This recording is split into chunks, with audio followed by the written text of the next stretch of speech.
much to speak. We lie here naked, yeah, you worry about me. Forget about the lies, forget about the lies. They're keeping you alive. Come be alive.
in basements, live in the wasteland below. It's all in our head. Fear and frustrations, chest pain sensations, I know. Try to isolate, side of cyberspace. Now I found another level, no I'm not a saint. Hating my mistakes, all the angels wait, but I'm dancing with the devil.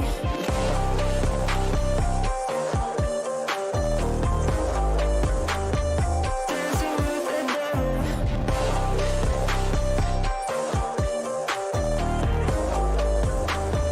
Dancing with the devil. I'm tossing in bed, feeling I'm vacant, anger misplaced in my soul. Hung from a thread, clearly temptation, nothing is sacred below. Find a quiet place, blind my escape, with the gas up on my pedal, no I'm not a saint. Hating my mistakes, all the angels wait, but I'm dancing with the devil.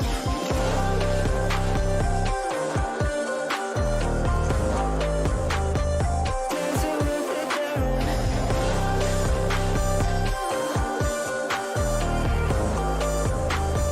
Dancing with the devil. Driving like 205, just to know I'm alive. I'm terrified, terrified. Driving like 205, just to know I'll survive. I'm terrified, terrified. I'm terrified, I'm terrified. Yeah, I'm paralyzed, I'm terrified. I'm scared to die, I'm scared to die.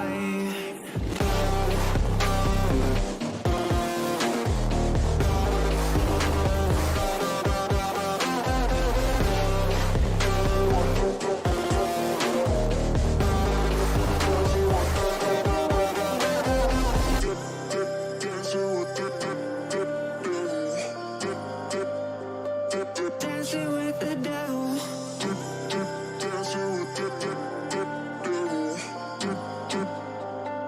Dancing with the devil.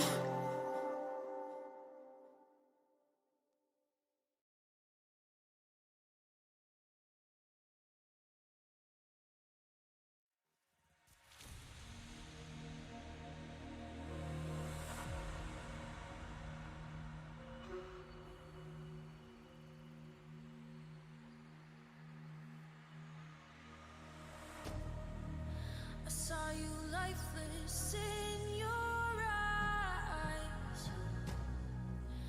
Feel the depth of your disguise. Lose your touch more every night. Hello. So afraid of staying the same. There you go. I don't wanna lose us. And this. I know we're kind of faded. Hey. Think about it from my bedside. Turn that down. Didn't know Hey. it'd be the last time. We got that up. We're all good and going. We're good. Be good. Okay. Hello guys. Welcome to the stream. I'm your host, of course, Will. I'll be hopping in here with some people on the Discord to join in. Today we're going to be doing one of our more longer streams like we've done before. Two chap, where are you? Where are you, boy? Oh, you're all the way up there. That's why. For some reason. Anyways, there we go. But yeah, welcome to the stream. I'm your host, Will. We'll have some others joining us today. Today we're going to be doing more of our longer videos again. You guys seem to have liked it last time where you were able to join. So for those who are watching for our pre-ramble of the stream, thank you for joining the earlier half of this. Happy to see numbers. Again, feel free to always ask questions and chat with the others in our YouTube or our Discord general chat. We have both of them up here so you guys can read what's going on and talk about that stuff. I am early. We were planning this for 3:30, so this is going to be kind of like an early start for those who are wanting to watch.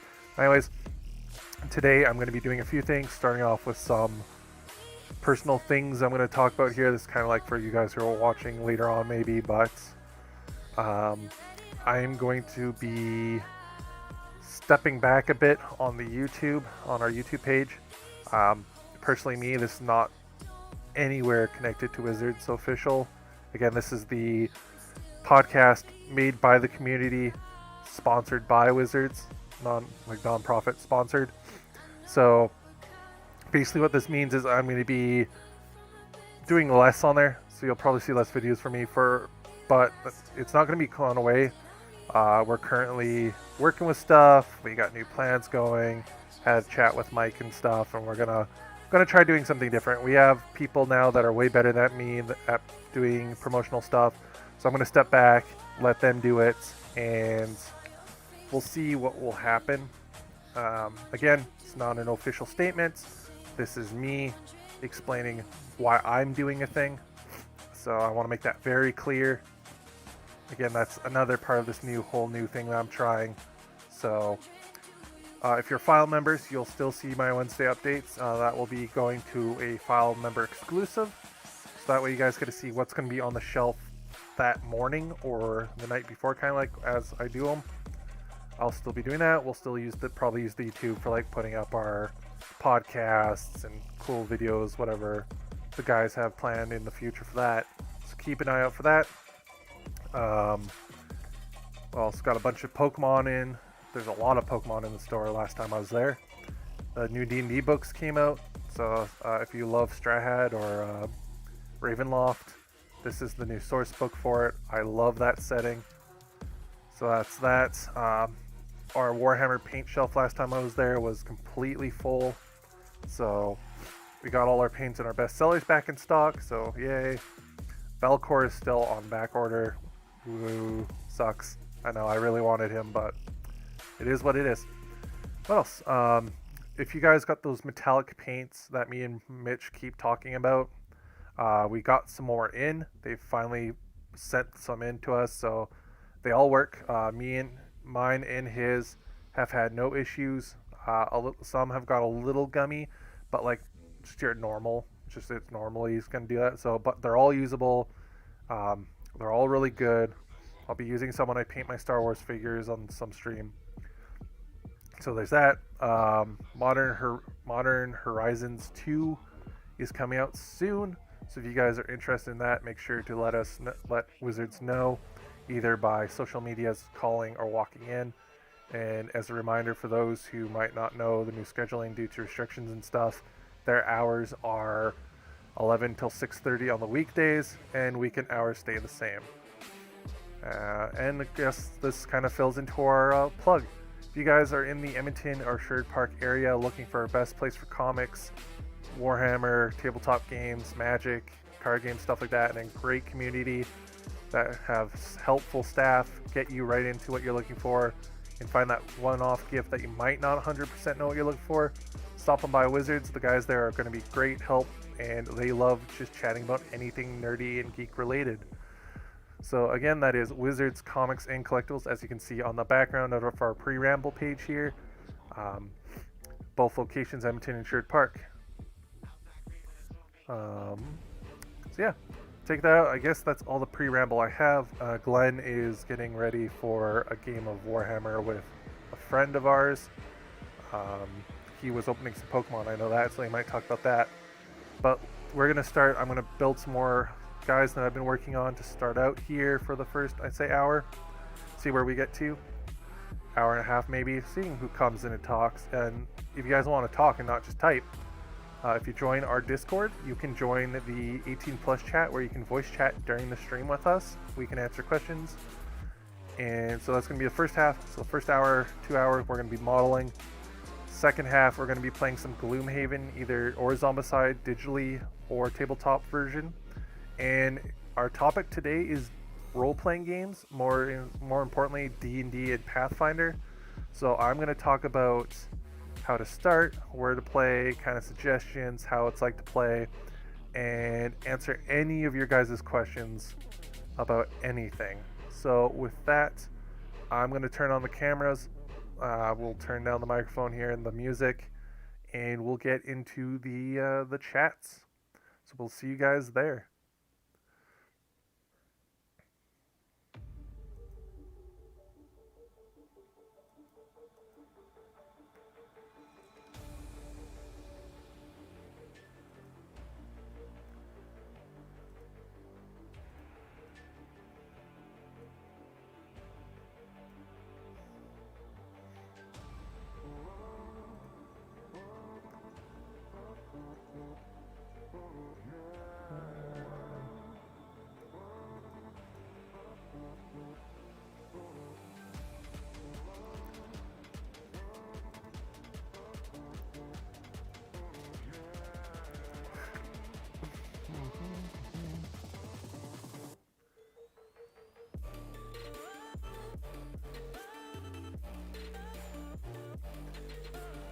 There goes Gigi knocking things over again.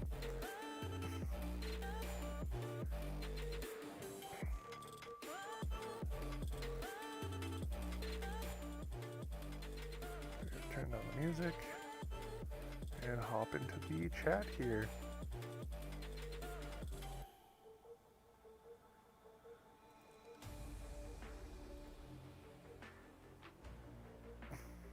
Hello. Oh, it's doing the thing again. Yeah, there's been issues, guys, with Discord lately for some reason for me. Sometimes it won't let me connect, so I have to restart Discord.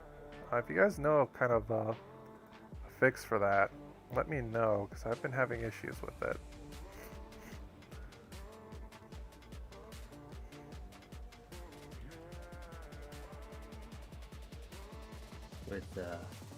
With Discord. So yeah. Hello.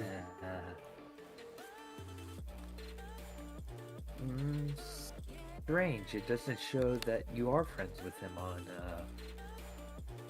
Hello. Oh, hello. Hello. Yeah, for some reason I have to, like, sometimes when I try to join a server on Discord, like a chat or something, I have to, like, quit Discord and restart it, and then it lets me join. Are you sure it's not Zackish123? Yeah, Zach is 1 to 3. So that is. There we go. There, I added you. All right. Everyone say hello. We are streaming. Greetings. Hello.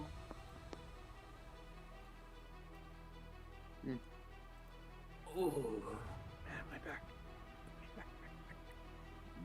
Turn on my camera.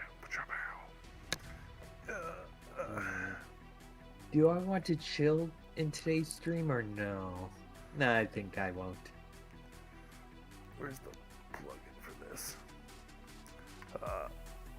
So we're playing on Tabletop Simulator. Nice. Yep. Let there be light. Painting, so that might work better for the Discord chat or the stream. Sorry.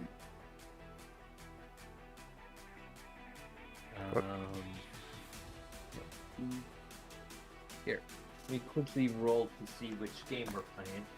Oh, I have a whole lot of copy shake here earlier today. It's not tomorrow after my massage. There's the cold book. Okay, so since we're doing a 2000 list, are we still in Strike Force or? There we go. You do have volume. Good. Yeah, Strike Force Or- because it goes up to 2000, and then 2001 and higher is the next one up. There we go. Alright. Okay, so if you want to roll, I can find which one we got. Yeah, I'll go ahead and do that. I just need to move all this stuff to different locations on this other table that isn't my ping table. Is GG being GG? Yes. Yes, GG is being very GG. I think I don't know where she's at. Is she in your room, Will? No. She's not on top of the table. Maybe she's somewhere. underneath it, something. I mean, I could use something to summon her. Don't use the ritual.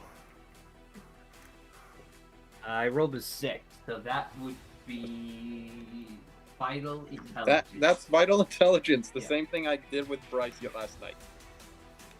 Oh, you went up against Bryce. How was that? He beat me, as usual. Oh, that is diagonal. Oh, dear Lord. So, what are you doing today, Mitch? I'm just painting Eldar. Oh boy. Doing that. So what is that, like 15 Almost across? got my garden squad done. So 6 altogether. Let me see. I am Object Building components. Canadians still. I finally got the drive and the time to build them. that's Good for you.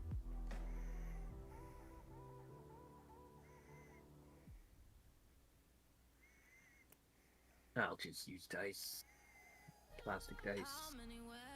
56. Should I try to join you right now, or? Yeah, you can do that. I'm just setting up the objectives here. Alright. Alright, so it's from diagonal to diagonal. Really, music? Well, this is what we get for having auto-tuned correct thingy. Can't have nice things. Can't Yeah, have... if I wanted a nice then I would have pulled the shiny Charizard VMAX. Shush you. Sorry. Alright, so like 90.5. So, one moment. You can put lines on the board, you know. Oh yeah, I keep on forgetting that. That is under line. Here we go. Did you remember to bring Raiders this time, Glenn? I got 3. Good. Good job, my boy.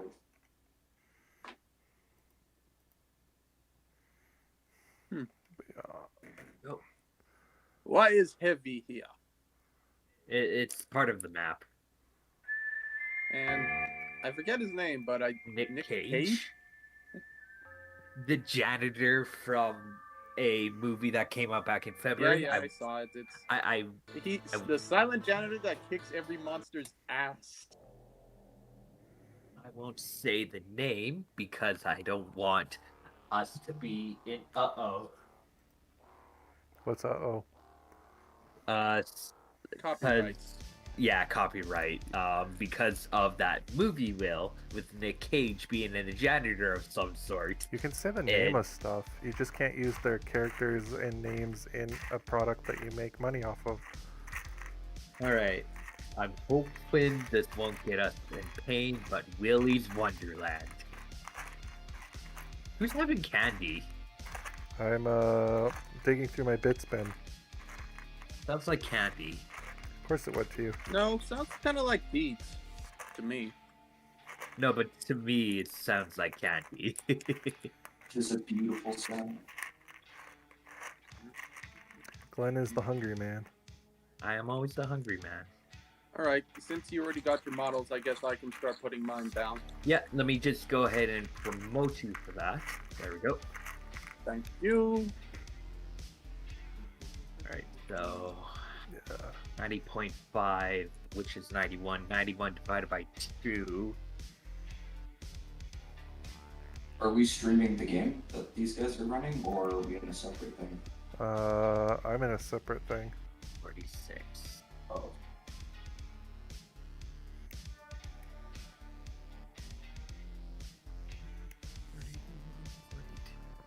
I am streaming me building. Oh, grenade. Me streaming building a bolt action stuff. Just need a double check here. 41, So this chat is no. We are being recorded. We're being streamed. Yeah, Yeah. but yes.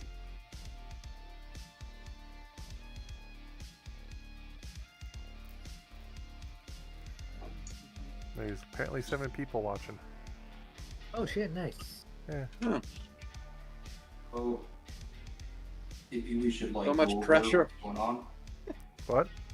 Maybe we should like go over what's maybe like the the battle that these guys are playing in. Well, if Or they we want just to, like, do a hobby hangout. I was going to. I was just gonna be like after I was done cutting this because I'm focusing on a little tiny thing. I was gonna ask them how, what, where, when, why, and how they game. All right. I'll go ahead and mention. So we are playing Vital Intelligence, a diagonal board game. But what It's game are you playing? Warhammer 40,000. There you go. Continue. So you guys are playing 40K. Yep, 40K. I am playing Drukari. And The meta at the moment. At the moment, at least. I wouldn't be surprised down the road if a new codex would be like, lol, so you're the new meta? Lol, let me just go ahead and say no, you. I counterspell. Yeah. just wait until Tau get their codex, Yep. then everything will be hell. For those who don't know what we're talking about, for some of our new guests, again, thank you for joining. This is actually some more most I've had at one time, so it means a lot to me. A Codex, Warhammer, all this mumbo jumbo that you're hearing is just like you can see what I'm building here. I'm sorry, I haven't been on the camera. I have a bad habit of that. Is a miniature war game. So think like Risk, the board game Risk, but more advanced. Or playing like StarCraft, but on your table. So Glenn and Zach are playing a game of this. Drukari, as Glenn said, is a army or a faction. That's kind of like your game pieces. A Codex is a book that has all your rules, or a set of cards depending on your game system, that basically tells you what your models, your chess pieces do on the board. Games Workshop stuff is really well known for having meta armies, just like Glenn said. So every time a new codex comes out, there's always a huge leap in power. So the old stuff gets weaker, the new stuff is really strong, and then every codex after gets better and better.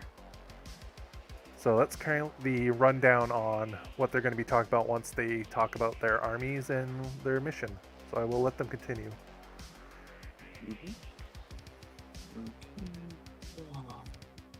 So Glenn, you're playing Drukari, and you're playing a mission that's diagonally based on the board. What is in your army? So my army, oh no, that is not 19 their game.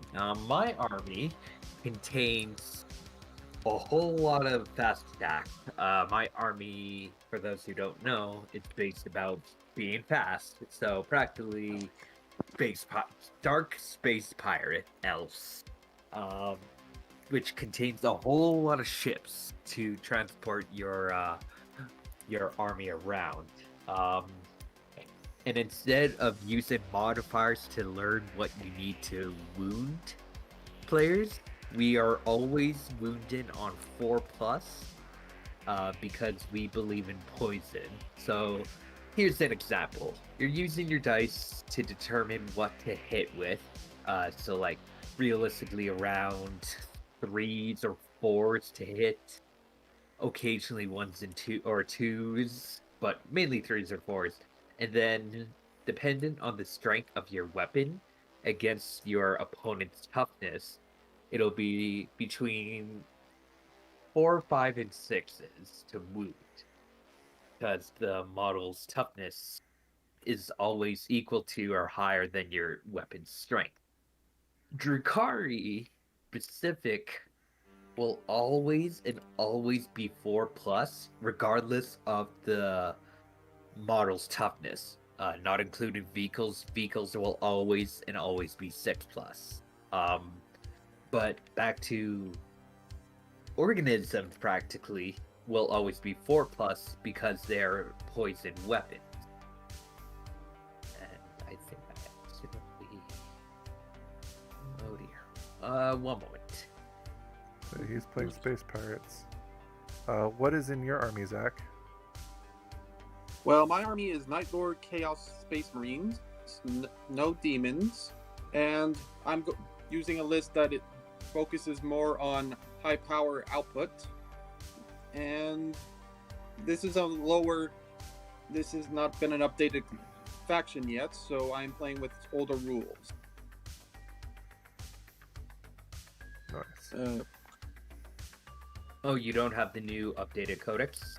They haven't got one yet. I thought they did, because I thought they got rid of the Feel No Pain for them.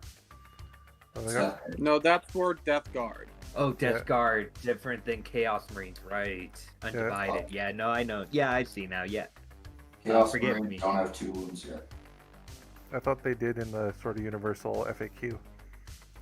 Did they? Mhm. If they FAQ'd it, that'd be cool. I need to look into this now myself. Anyways, Yeah, the next ones look like it's going to be the Skitari and the Orcs who are going to get their new codexes, from what I can figure. It looked like it was going to be Guitarian Sisters of Battle. Because they showed the new codex and the new models for Sisters. So in other words, 3 new models. Man, that preview was... This year's Warhammer Fest was not really worth. For those who don't know, Warhammer Fest is a annual convention that the official company makes to show new previews of new models and new books for your army. And of course, with the virus this year, they all just showed it on YouTube, or no, Twitch. On Twitch. yeah, it's an event that they run in their local store in Nottingham because they're a European country, Yeah. They are a country, but a European company. And it would be a weekend-long event where they'd show off new things coming out, big things like Age of Sigmar 3.0, Sisters of Battle, Skitari, stuff like that, and also have games, beer, food, stuff like that. But again, yeah, like Glenn was saying, with the virus, they couldn't run the event because there's a lot of people that show up. So they streamed it on Twitch for a week, each day being a different theme.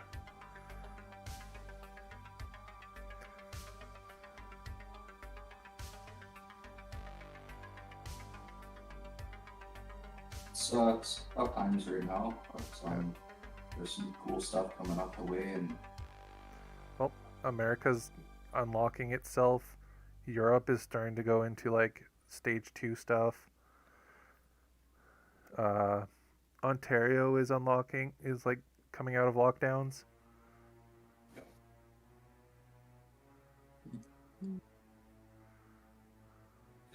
once we get that second wave, or not wave, second vaccine out, I think things will go back to some sort of normal. Oh, It's and new normal, It'll be nice. but yeah. For those who don't know what points mean, in each and every codex, at the back of your book will be a point system. So a single troop model of mine would cost 8 points. Minimum for my army will always be 5, so that would be 40 points right there. Depending on what the rules say, you could have probably 1 special weapon for each 5, and then 1 heavy weapon for each 10, and that'll be included to your troop or your slot. So imagine a 5-man unit of default troops, and then 1 having 1 special gun. The special gun could either be a 5-point model or a 10-point model, so that would be either 45 or 50 points for a 5-man squad. It again depends on which codex you go with. Yeah, Yeah, points are over just the- the balancing system in the game. You use it to purchase units, just like in a video game with gold and timber and stuff from like Civilization. Yeah. you go over like a really like beginner-friendly explanation of 40K if you guys want. Someday, it is a video I have planned in the future. It's a how-to series. Okay. The details aren't finalized yet, but we will be going over Warhammer, Magic, D&D, Pokemon, comics, all that stuff. Yeah, for explaining something like 40K, it's a little tricky because there's a lot of moving parts in the game. Oh, a lot though. A lot. Yeah. A lot, but not a lot in a sense. Like, it's a lot Like easier. once you get a good understanding, it becomes second nature. Yeah. The tricky part is that I find when you're trying to teach somebody about 40K, it's kind of cutting up the basic parts of the game and explaining it in a way that is like consistent, and you don't like where you're not jumping around. Yeah. Because there's so many different mechanics. There's not only like the setting up the preparation of the table, but explaining points and determining the size of your game, all the different phases. Yeah. The minute details within the phases. Like Will said, it's a video he's planned to do for one day. Probably like, if we do that, should we start at like noon and do like have it go as it is to like explain while playing a game? I think that would work personally. It'd be a work video, so it's gonna be like stuff work. Okay. Yeah. Again, it's just a thought. It's a plan. Not official.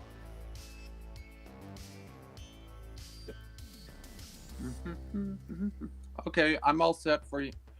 I'm ready whenever you are. Oh, I'm set already. So my secondaries, by the way, will be attrition.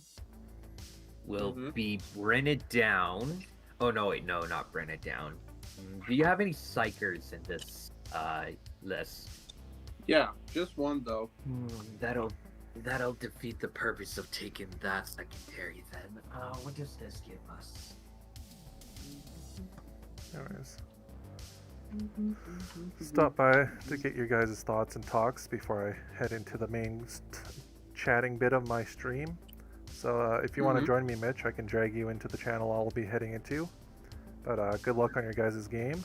Thank you for speaking your mind on Warhammer and stuff and saying hello. Yep, If- no props. Yeah, if anybody wants to continue listening to them play or actually see what it looks like, they can probably stream it for you through our Discord, or we're here. yeah, or you can join their Tabletop Simulator, or just join them in the chat and listen to them talk. But I'm gonna go ahead to the streaming channel here with Mitch, and we're good. Ooh, file went down the wrong throat. Oh dear. So sorry. Wait, I'm gonna bring Mitch to the new channel and we'll talk there. I'm gonna go get some water. Okay. I'm going to start streaming the screen on my end, so if anyone wants to join, go ahead and watch. Oh, yeah. Here we go. Lovely. Awesome. Plastic file went down into the throat. Oh no. Yep. Oh man. Where are you slicing? Mold lines. Oh no. That's rough, man. These Canadian models are like the new ones are really nice, and they have a bunch of the pouches and stuff pre-molded onto them. So I don't have to put all the patches on, which kind of sucks because I kind of just leave them off to paint them quickly. But that's the nice thing. Bad thing is they have way more mold lines than their old stuff, which I don't know how you do that. But so everything needs to be filed down and shaved. That's strange. It's usually like the other way around.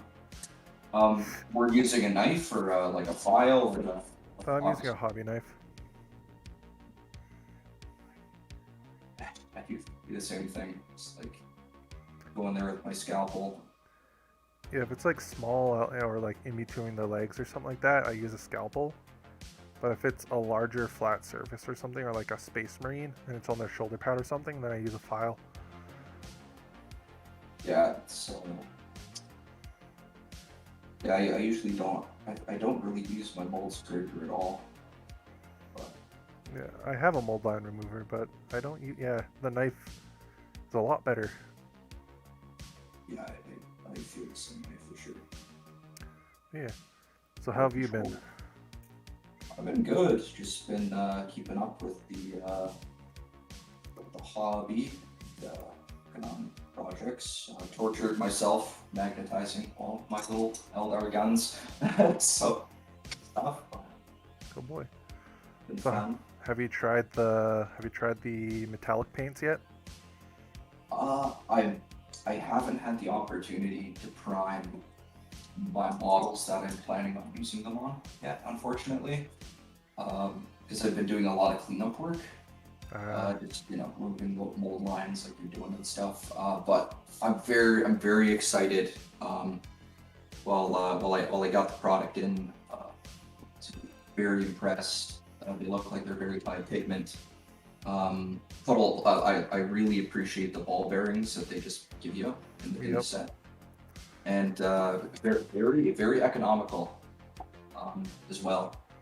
Because I believe it was like probably around 35 to 39, maybe Canadian dollars. Something like that, yeah. And they're Which from New is Zealand. really good. Yeah, and it's 10 paints, so that's a bargain. Yep. So, I got mine a while ago, and they were all fine, so I had no issues with mine. yeah, I'm very excited to see the oil purple on the plates. So my topic for today's video was actually D&D. Awesome. I'm not too much of an expert there, but it's something I play a little bit of, and I had a lot of fun. Yeah. So I was gonna basically do what we did with the Warhammer there, start at the very beginning, explain things, and kind of answer questions that people might have for us about it. Talk about campaigns, what has happened in your stories that you may have played in, ideas that you might have to share, modeling stuff, because I know you've done a lot of cool miniatures for us before, so you can definitely have your insight on the miniature side of things. I do a lot more of the book stuff, so I can answer book questions, things like that. Yeah, it's a great game. It's extremely popular now. It's kind of strange because it was I think in its inception it's an old game. It's an older game that still checks out. Yeah, it was very popular within like a very small group, and now it's turned into this juggernaut of mainstream game, and it's more accessible than it ever has been, I believe. So I'm sure we'll go correct me. Bork. Wrong. Oh no, you'd be right. Right, that's my. It's the best boyo. Yeah. Pork.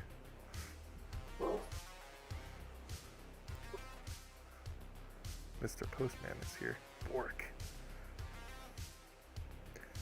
Yeah, no, it's Bork. I'm just gonna go check on him real quick. Actually, sorry. Buddy, what's up? Buddy. Yeah, so yeah, D&D is the OG role RPG game out there. For those who might not know what RPG means, if you're watching this later on, because most of you guys who are watching are probably going to be in the know about stuff like this anyways, but RPG is a role-playing game. It's basically a story-driven, sort of like table game where you sit with people, you make up characters like in a movie or a book, and you play a game moving pieces and dice, and you act out how that character would act out, how you would imagine they would. and a person would run the game would be usually called Dungeon Master or Game Master in a lot of these universal non-copyrighted games. As Wizards of the Coast TSR made Dungeon Master their title. But anyways, so it's a game like that. Uses some rules, a bunch of different sided dice, pen and paper. Currently with the virus, there's been a lot more digital because you can't really play in person. But that's basically the explanation, like the quick explanation to it.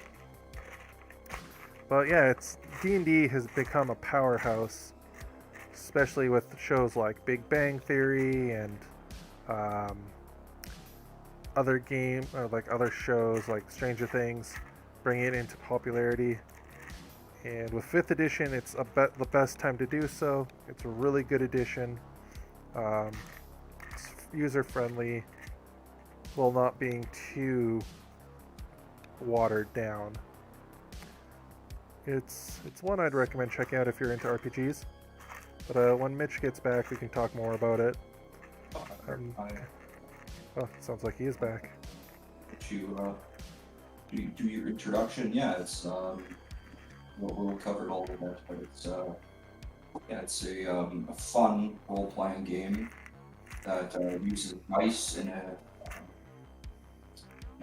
rule book, and essentially it's like sort of an interactive story where players role play as their characters that have baked in rules that match their character and their build, and then you would have a game master or platform master that essentially is the narrator,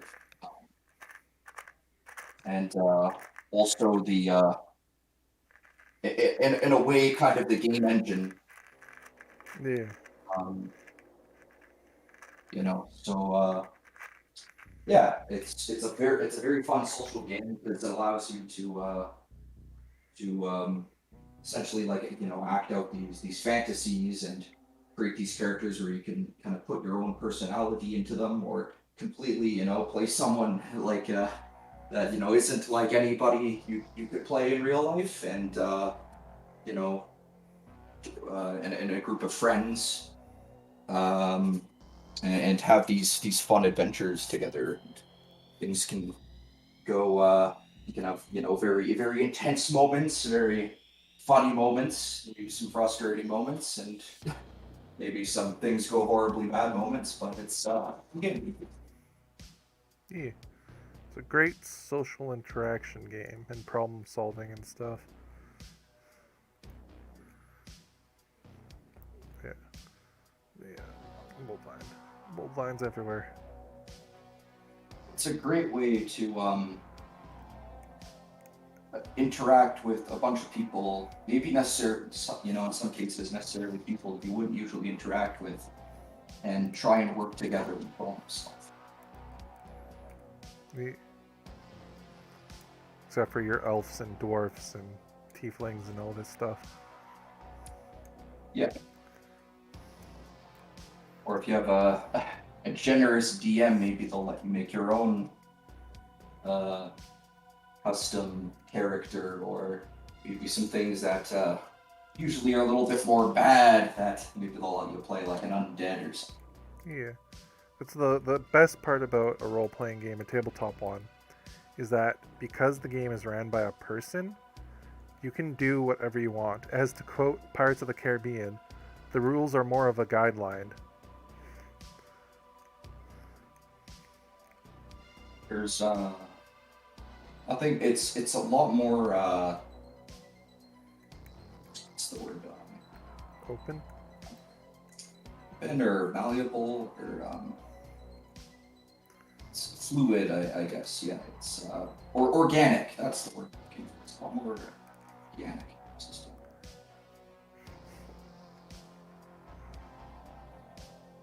It's fun stuff. So do you want to go over some of the basics, like how the game is played, or do you want to start there? Yeah, we can kind of start there and go in with it. Yeah. So, For those who may not know how to play, because when we actually go more deep and talk about it, you'll need to know some basics. So the game is, again, like we're saying, a story-based telling party game where you kind of play a character, but your character needs to kind of be kept. You got to keep things in track. So how you do that is you use a character sheet, basically like a form that tells you information about your character, like what they are, what their name is, what do they do as a living, kind of like fighting, stats, base, everything that you do in real life is kind of been crunched down into 6 sort of categories. You got strength, intelligence, charisma, wisdom, dexterity, constitution, something like that. There's like 6 of them, yeah. Every game is different. A bunch of different RPGs use different stats to kind of explain these things, but for the majority, most of them kind of use that sort of alignment. And some classes or skills or alignments, races, whatever your game wants to call it, jobs, use these stats differently. So your more sword wielding fighter, Conan the Barbarian, uses strength and constitution, which is health and muscle. Whereas your more nerdy wizard, like Harry Potter or something, would use more intelligence and dexterity, because you got to remember reading a lot of and remembering books while being able to aim your wand and kind of like jump out of the way of other spells, which is dexterity. You also have characters that are kind of my favorite, which are characters that are very good at charisma or persuasion, where those are kind of your smooth talkers. They can negotiate, and they're not really necessarily as combat focused, but you can do really interesting things, like maybe slip a guard some money to get past a blocked off gate, or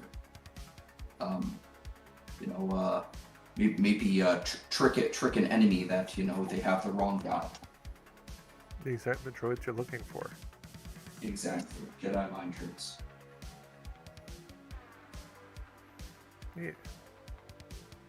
So Will here would have a bunch of advice for D&D, because my buddy here, he's hosted actually quite a lot of campaigns. Not that I can't remember them all, and he's a store dungeon master. So if you guys were to go down to Wizards Comics, he would he would be the guy hosting the games. Yep. And, one of the few. yes. And the DM is arguably one of the most the dungeon master. It's arguably one of the most important mechanics of the game, because you need somebody to essentially make calls, and that may be a little bit more gray or harder to figure out a yes or no answer. And also he's kind of also the cornerstone for knowing rules. So if there's let's say you have we'll go with charisma. Say if I was bribing the guard, and I were to roll to see what I get, he would know all the calculations that would require me to that would let me know whether I failed or performed that action successfully. Yeah, the DM would be basically like he said before, is like the system, the computer that you're trying to beat, in a sense. But yeah, it's a job that is underrated and viewed by a lot of people as a lot, but I actually think DMing is a lot more easier than people may misunderstand. But that's basically the kind of like how the game runs. You use stats on a piece of paper to see what your character would do and how well they can do it, while rolling normally a d20 to see if it's done. Of course, depending on your DM, your guide, or how you interact in the game, it may change, make it easier or worse, but that's the general sort of rule behind it. Well, the DM, I would also like to add on a little bit. The DM's job, I think, a good DM's job is also to, I would argue, to kind of guide players and keep, is you have a, you can have quite a bit of people, where, sometimes in these games, like, four, and DM's job is, it's very important to make sure that your players are not only working together in some sort of capacity, depending on the game that they're playing. You can have players, there are games where players are actively fighting each other, but to keep them consistently on a path in some sort of direction, and that can be very tricky. His hand. From my experience with other games, so it's something that I find very fascinating. Then the hand piece doesn't want to fit on the gun. Yeah. Trying to glue this gun onto a guy and it's not wanting to stay. Well, do you have any experiences trying to wrangle players to go in some sort of direction or idea in the campaign, or? Oh, like all the time. Adventures League and playing at home are two completely different things, and yeah, yeah, it's a thing, but I could say there's a few stories. Like, I've had people go off where they'll do things without the parties, or they'll play really random characters thinking that they're being cool, and it just ends up getting everyone in trouble in the game. And it's just not a lot of fun. You gotta kind of wrangle them in, but as the DM, you're there to kind of make sure everyone still has a fun time and that they feel good about solving stuff. So if they go off the trail, you can just kind of move the path over to where they're going, sort of idea. Yeah. It's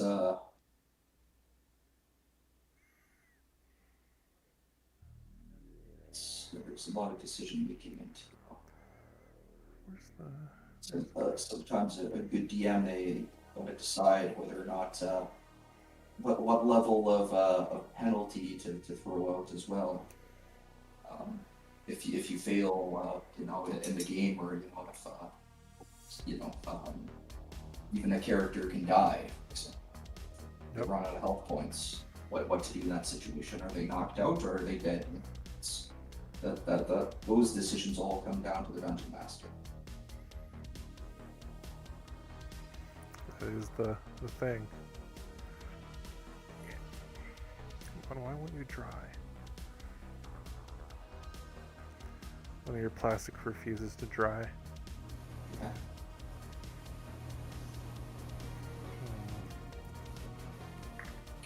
Those hold action guns. Yeah.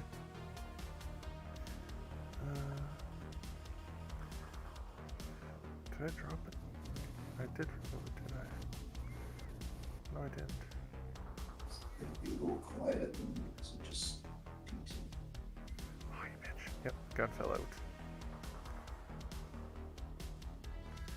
It was too green on white. It's tricky. Well, we're gonna have to do that then, I guess.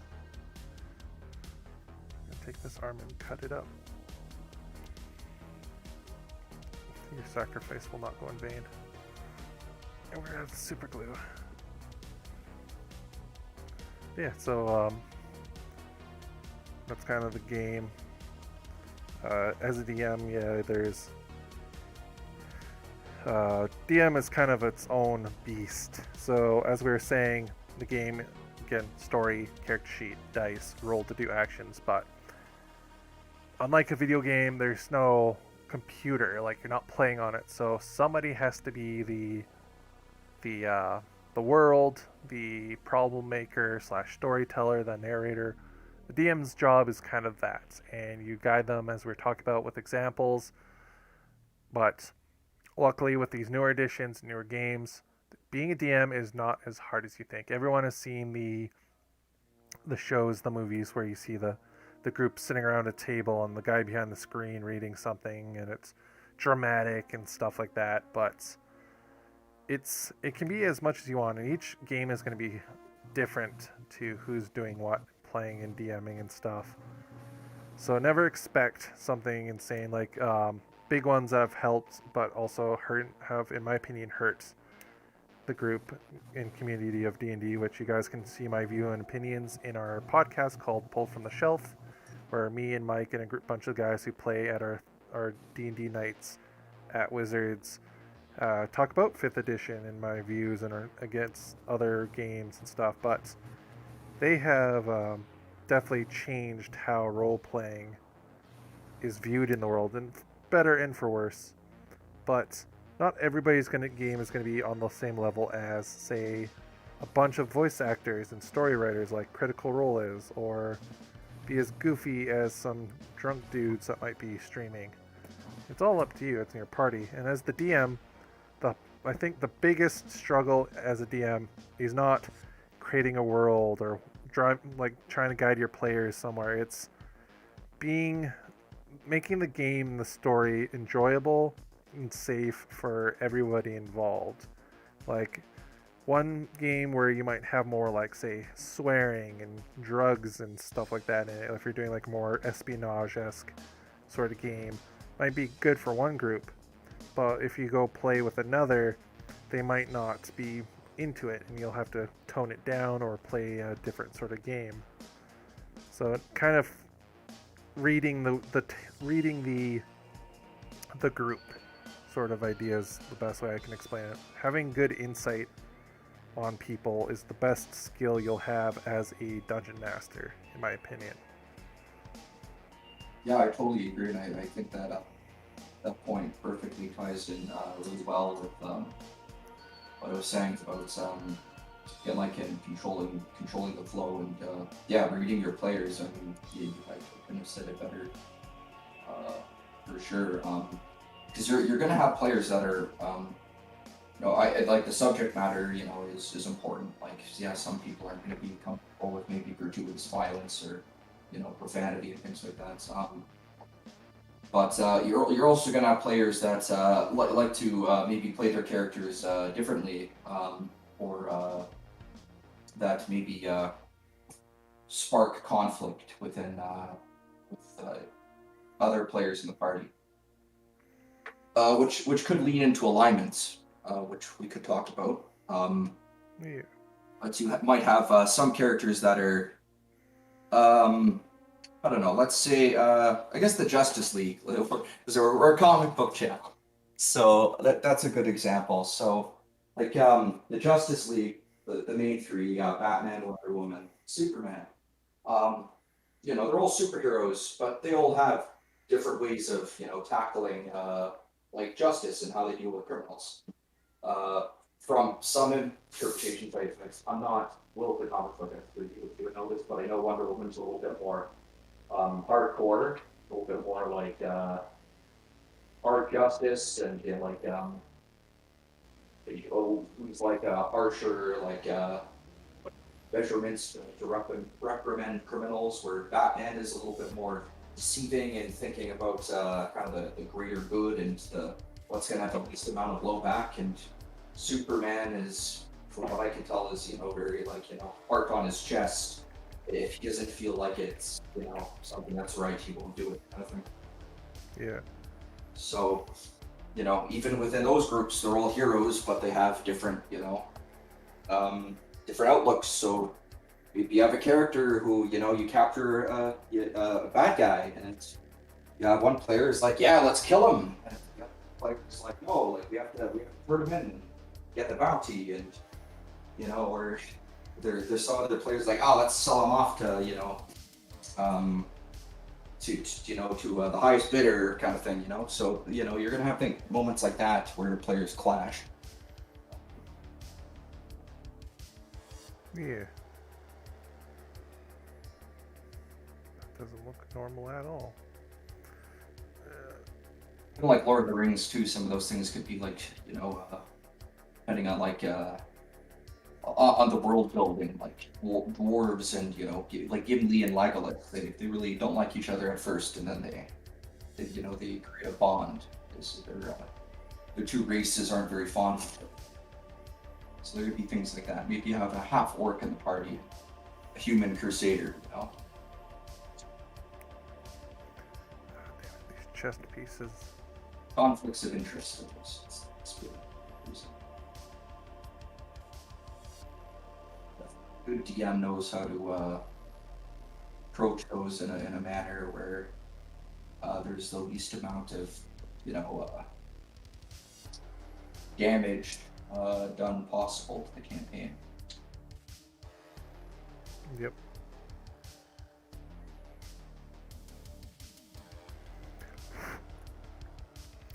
Probably one of the things like argues about loot too. That's a big thing too. Yeah. So, just how you're playing and stuff and interacting, the big thing that everyone knows about RPGs, especially in video game ones and stuff, is loot. As it's commonly known, but like stuff that you can find in the game, like gear, like armor, weapons, gold, stuff like that. And that's kind of like the reward that you give to your players for doing good in the game, or if they find it and stuff. And that's normally up to the DM again to put rewards and stuff into the game for their players to find. But also you got to find the nice balance, not finding something that's too overpowered or doesn't make sense that would be there. Like the old tale of why does this wolf have pants?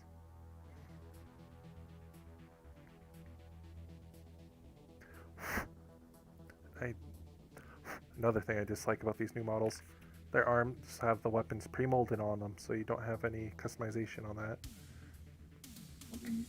So it looks really bad. It's a little rough. Yeah, which sucks because the Canadians had.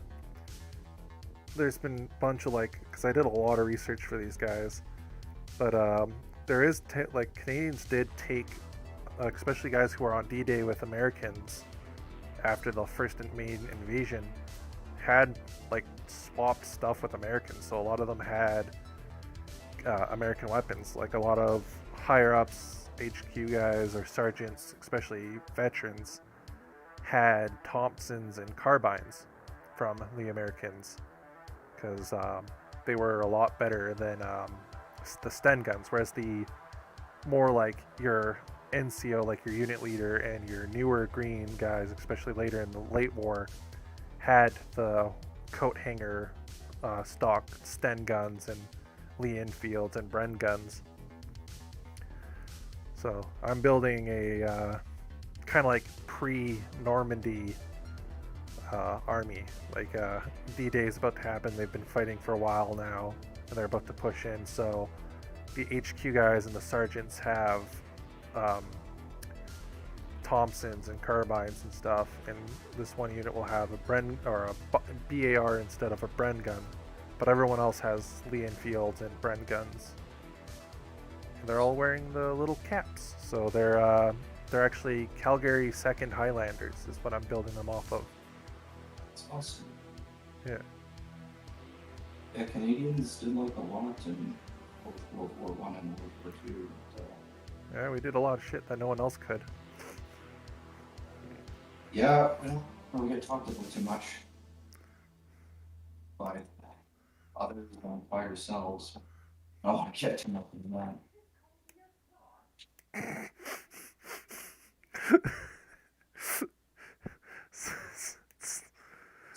Glenn in the background once again. I just hear Glenn in the background just, did you call me a thought?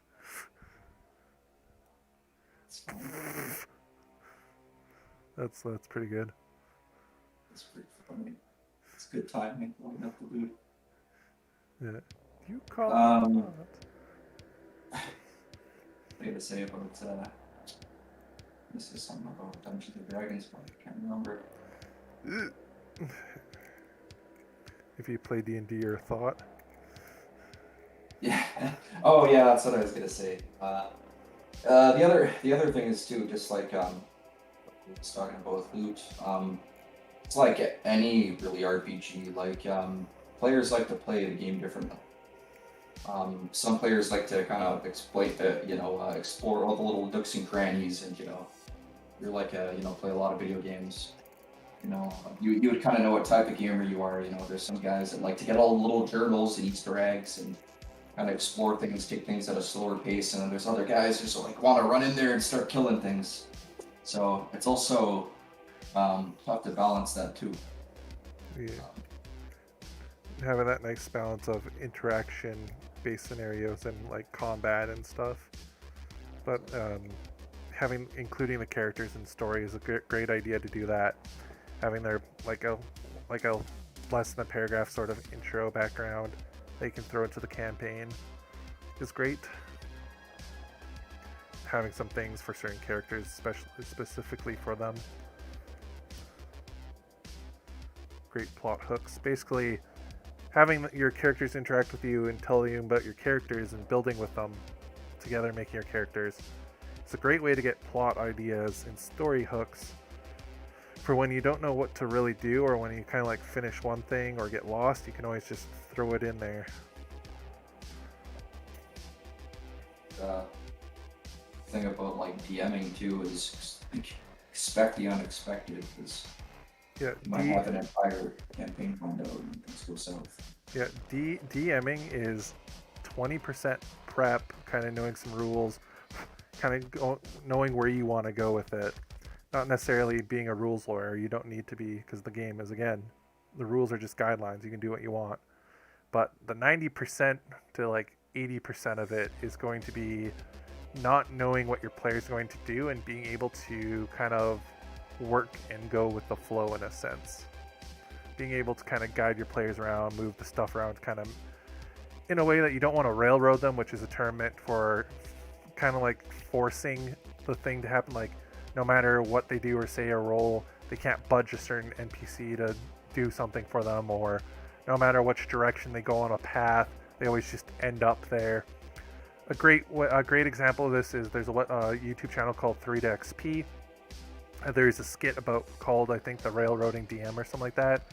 Watch that, that'll explain it a lot more. But yeah, being able to move things around and let it naturally flow into a thing no matter what your player does is a great skill you'll pick up very quickly. Check out that video sometime.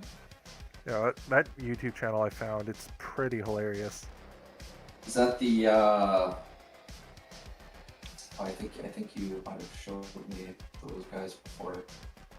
He's the fireball wizard.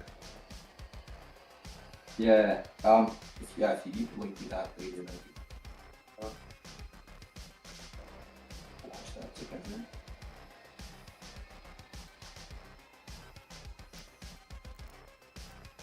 Plants are just a hobby today. Yeah. Um, Or a great one is Joe Cat, his crap guide to D&D. It's a really good one.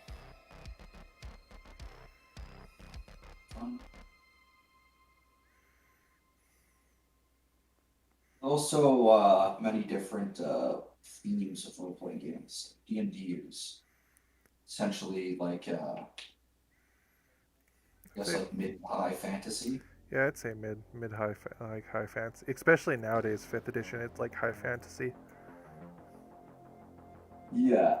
But you can find different formulas for different sorts of IPs. Yeah, there's like sci-fi, horror, thriller, simulation, city building, all that stuff, superhero. Basically, there's an RPG for everyone. A lot of different companies also do their own versions of them, like, so Warhammer one I'm kind of interested in checking out. That one's a lot of fun. It'd be fun. Finally got my revised version of it. Yeah, I'd like to see like how that would work.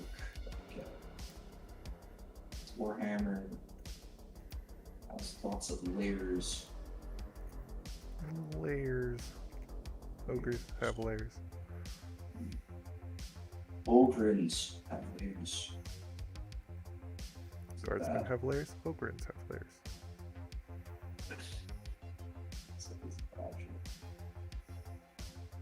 But good song. So, but yeah, that's that could be fun. It's like I don't know. Warhammer gets kind of nutty when you get like into. Well, it's great because the game, in the original book before the revised version came out, it basically states on the first page that the DM is trying to kill the players. Whereas every other RPG, the DM's not trying to. You're trying to guide them into an epic story. But no, like, yeah, the DM's making an epic story, but during the combat, you're trying to kill your players. It's fun. Yeah. But it's definitely a game that you don't want to be really mad at your players for stuff, or like have petty grudges, or be a newcomer DM, because you got to be able to try to kill your players, but in a balanced way.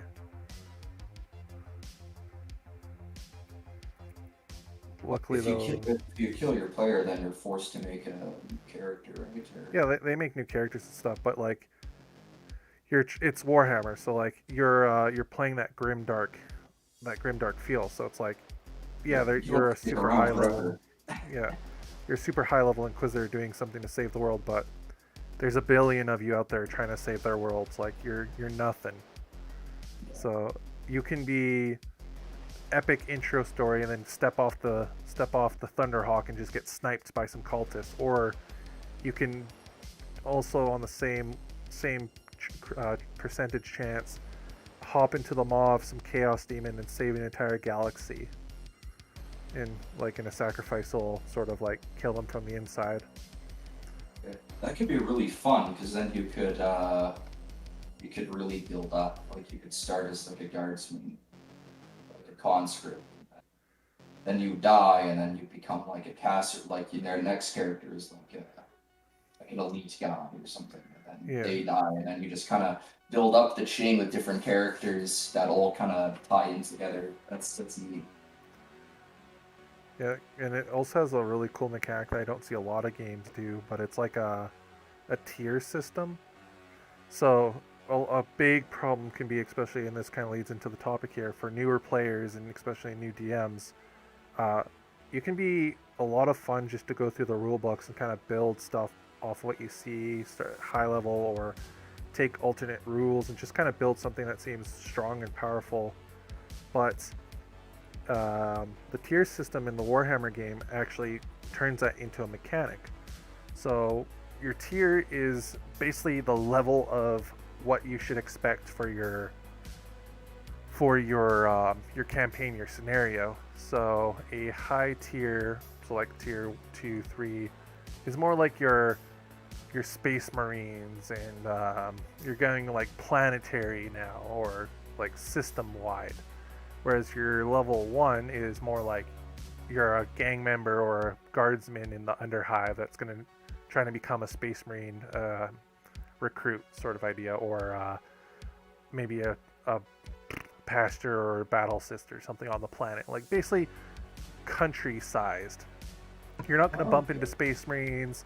You're not going to see Primarchs or Generals. You're basically dealing with the people on the planet. And then you're, of course, on the opposite end, the last one, your tier 6, you're dealing with greater demons. You're actively talking to Gilliman from time to time. Even possibly you're one of his Primaris guys that worked with them in a crusade. You're going galaxy-wide. Galaxy brain. So, and it's kind of cool, and that keeps it so you're only playing around with what's in that tier level, so you can still make cool characters but not have to worry about breaking the game. That could be really fun. I'd be interested to know, like, because there's so many different, like I mean, I don't want to get on a Warhammer tangent, but There's so many different races and species in Warhammer that a lot of them just vast majority of them just won't get models because they're just like space creatures and things like that. Yeah, That aren't one-offs. necessarily armies. Yeah. Um, like indigenous species and monsters and little things that don't get brought up in like big battles, significant like gangers, cultists and things like that. Yep. The real nice topper with this whole new edition is if you played 8th edition Warhammer, you've basically played the Warhammer role-playing game because it takes a lot of rules from that. That's really good. So like skill checks and like abilities are literally the same. So it's a D6 system, and a lot of the rules and abilities are literally they just ripped it out of the codex of that character and slightly changed it. Yep. Yeah, that could be a little rough.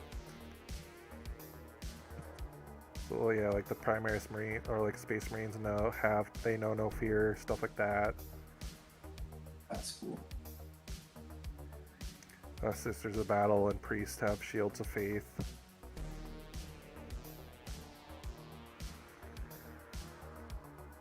But that could be. Because I guess it allows you to do like I'd have to look into the rules more, but a very long timeline kind of in a short period of time. Yeah. If you want.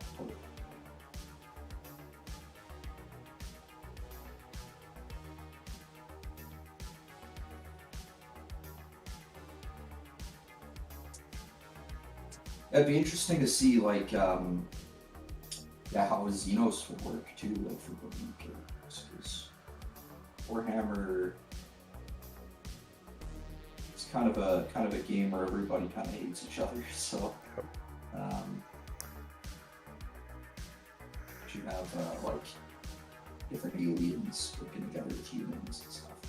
Galaxy that is constantly at war with itself. Yeah. What else is there? I guess we can talk about.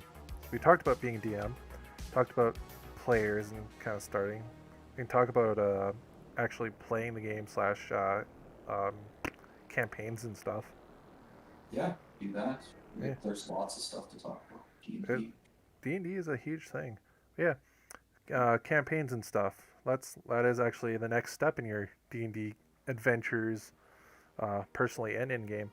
So a campaign is basically referred to, just like in a video game or a movie, a book, the sort of setting, the story that you're going to be playing in. And as a player, your job is to basically fulfill your role in it. Be it a lone of wanderer, a squire to a knight, or even the more like cheesy sort of classic story hooks, which makes they're still good. That's why they're classics. But like, just chosen by destiny to be some great hero or something, farm boy whose village gets attacked. Something. Basically, that is a campaign. You're whatever you play in, and as a DM, you have a few options for this. You can either write your own, which as a brand new starter DM, I'd probably suggest against. Which then leads into the other option, which I'd recommend is pre-made adventures campaigns. These are books that you can buy that have all the NPCs, the storyline, the background, the areas everywhere you'll go in it, pre-laid out in an easier, especially with these newer books coming out, easier to read format, so that you have everything on as you're going. And sometimes you don't even have to read ahead. You can just go with the book and have your players basically be your answer to like A or B, sort of like choose your own adventures.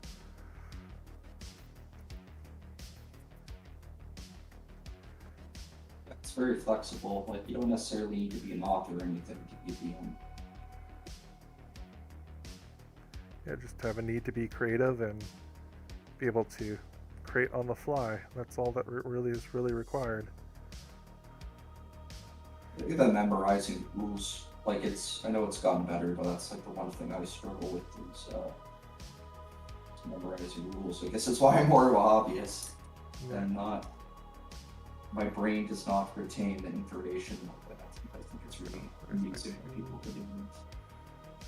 Bren slash machine guns. 2 SMGs. But yeah. So, good example for start is the pre-made. All that is every RPG game has a starter box. Usually, kind of like your 30-day free trial on stuff. These are a great way to get into it because they'll have a pre-made campaign, pre-made character sheets, and really easy to guide you through sort of DM books. And these would be your best way to get into the game. You can also just buy your corresponding books, usually a player's handbook or a game book. I know a lot of companies like Pazio or Tops, the guys who do Shadowrun, they'll make their rule books be both, so it's the DM's guide and the player's guide, which is nice because then you only have to buy one book. Other companies like Wizards of the Coast release them in separate books. The positive to this is that way the players only receive what they need to know, and then the DM stuff can stay hidden. So it actually gives them, if you guys are all playing for the first time, they'll get a cool surprise about what might happen, and you have some cool stuff that you can hide on them to show and stuff in game.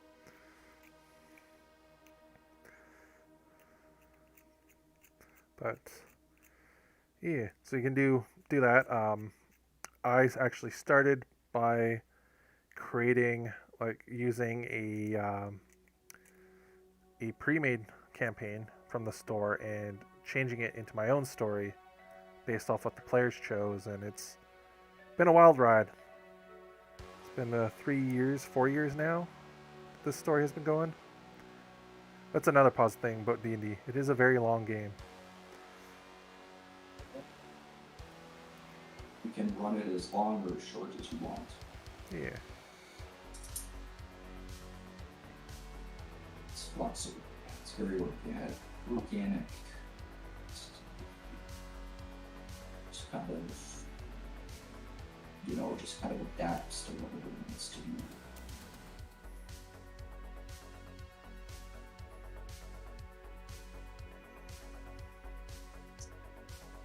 Be very careful with what I'm doing.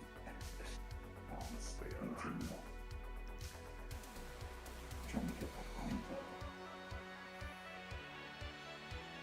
Good gun.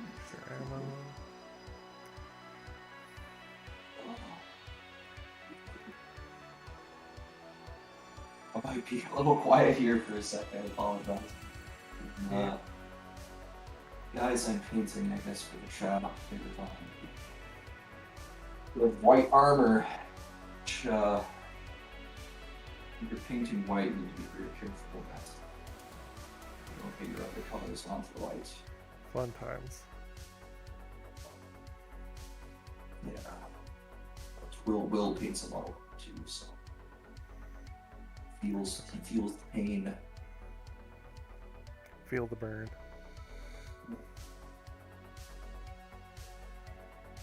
They look so nice. I'm really happy with this army.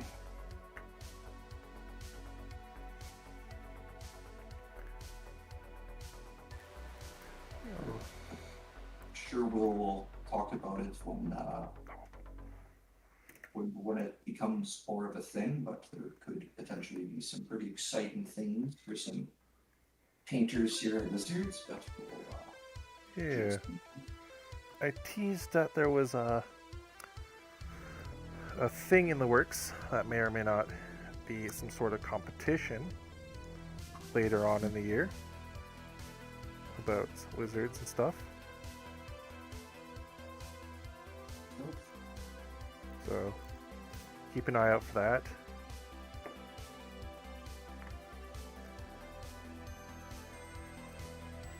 Especially if people might be starting a new army or something. You might find this challenge interesting.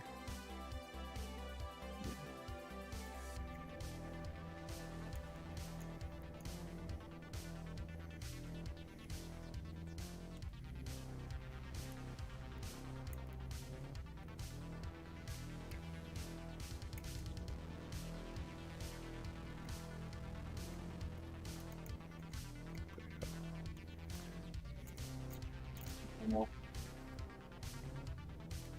Damn old blinds.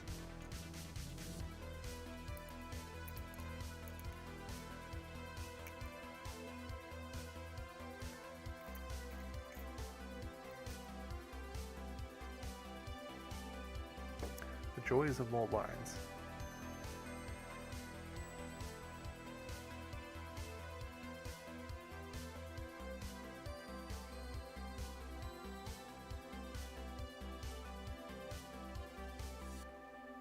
Got this.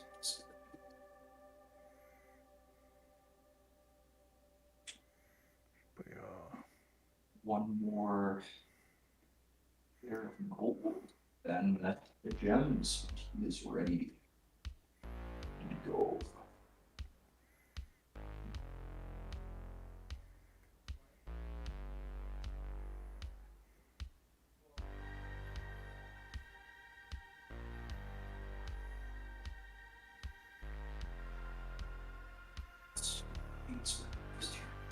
The rifleman. So many rifles. Ones. All I've been painted is dudes with shuriken catapults.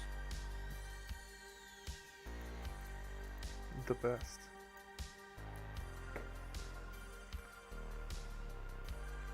Yeah, they're pretty cool. Oh yeah, I forgot we can PG it on. Yeah, Warhammer. We can talk about Warhammer and stuff.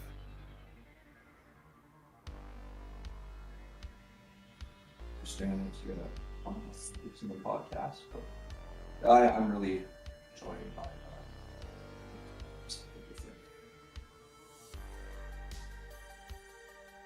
same guys.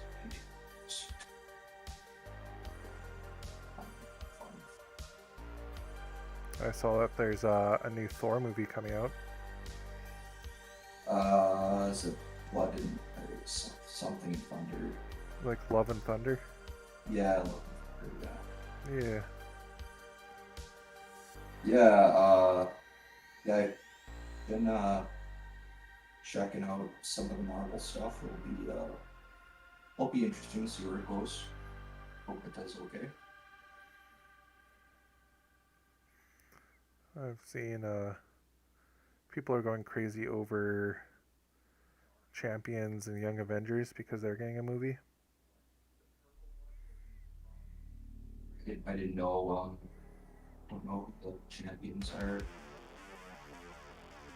They're like a redo of Young Avengers, basically. And so it's like Kamala Khan, Nova, Amadeus Cho, V or Viv, whatever her name is, the daughter of Ultron, or not Ultron, Vision, Miles.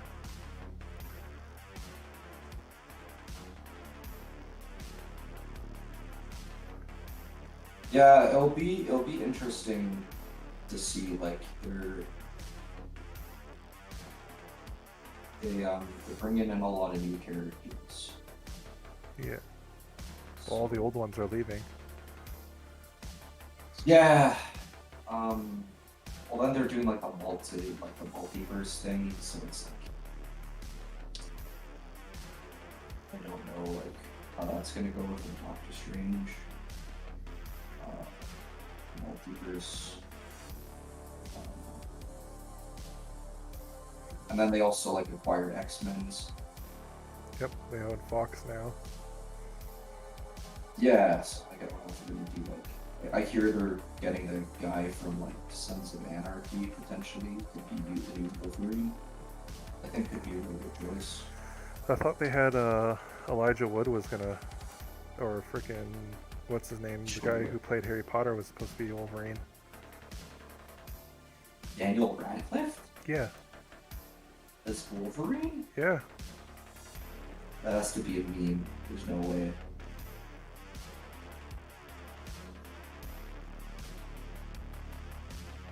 There's no way. That would be the funniest thing ever.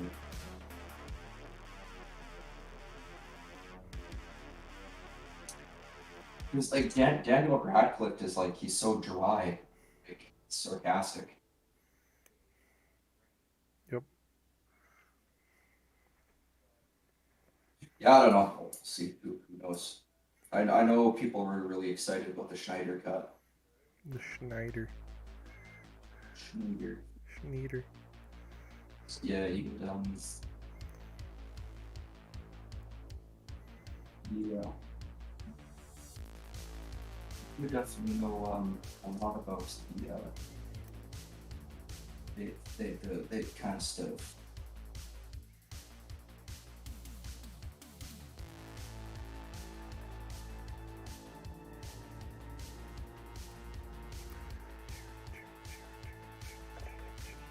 I did a lot of research for these guys. That's what this little paper is here. So this is the how they're organized back in the day.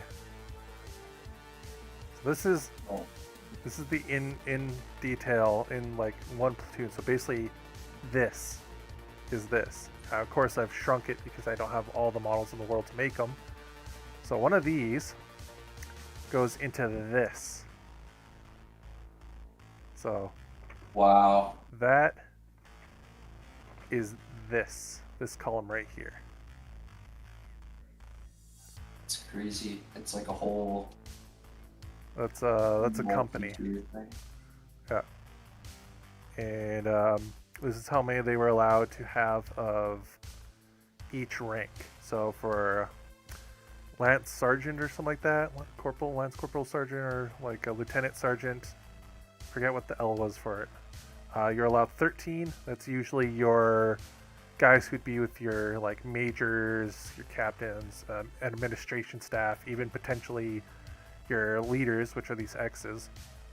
Your lance corporals would be your actual in the field leaders. They would lead your gun teams, your armored stuff, your units, so on and so forth. And then each company in a Highlander division for Canada would have it was like 63 Brens that they had to mix between vehicles and people.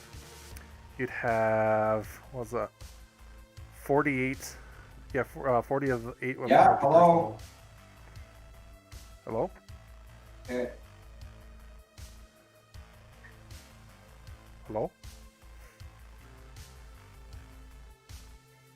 He may be gone. I'm back. Oh, alright.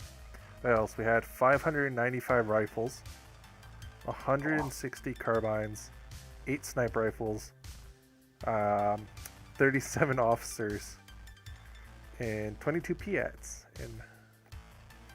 And because they were Highlanders, they were allowed, what was it, 1, 2, 3, 4, 5, 6, a unit of 6 Pipers.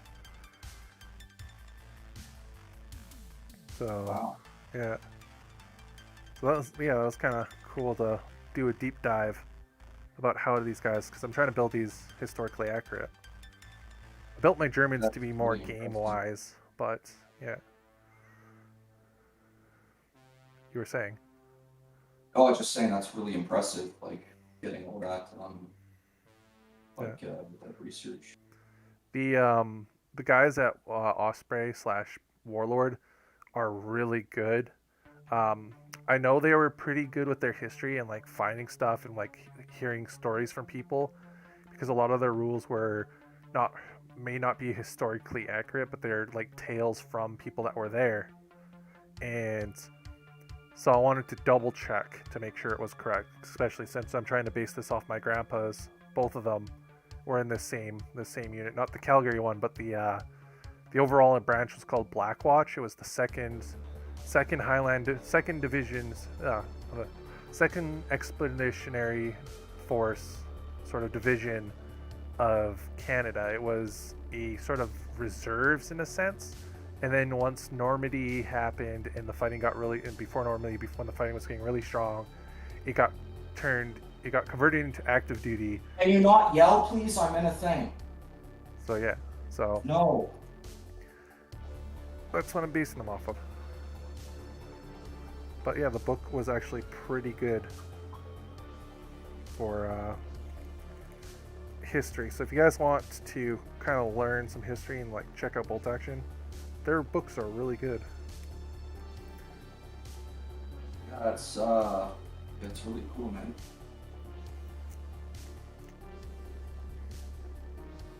You have to go deal with something. No, there's stuff coming up on the mic. Oh, I just heard you yelling at someone. Oh, I had my mic off. I shouldn't have.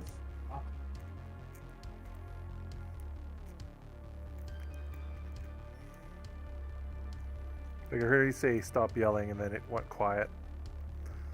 Oh, okay. Must have maybe it looked like me. No, everything's fine. Just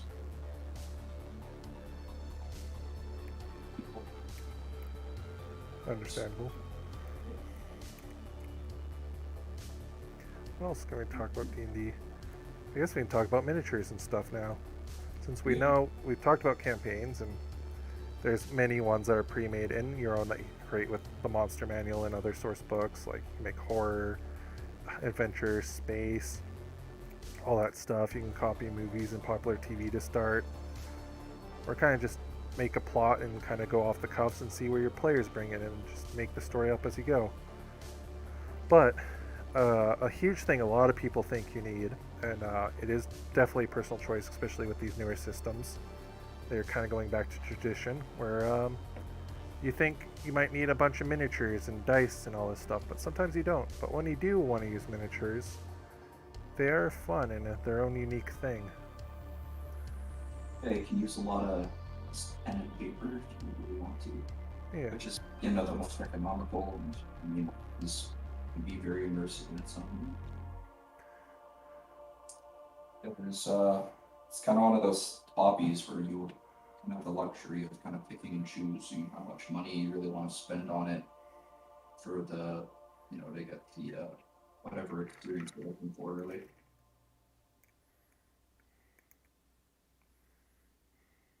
But yeah, I apologize for just painting like gems. Gems. Yeah, you put as much as you want into it and get as much out of it that you put into it, sort of idea. So, yeah, if you like watching like the fully pimped out tables and stuff like that, you can do that, or you can do pen and paper in the theater of the mind.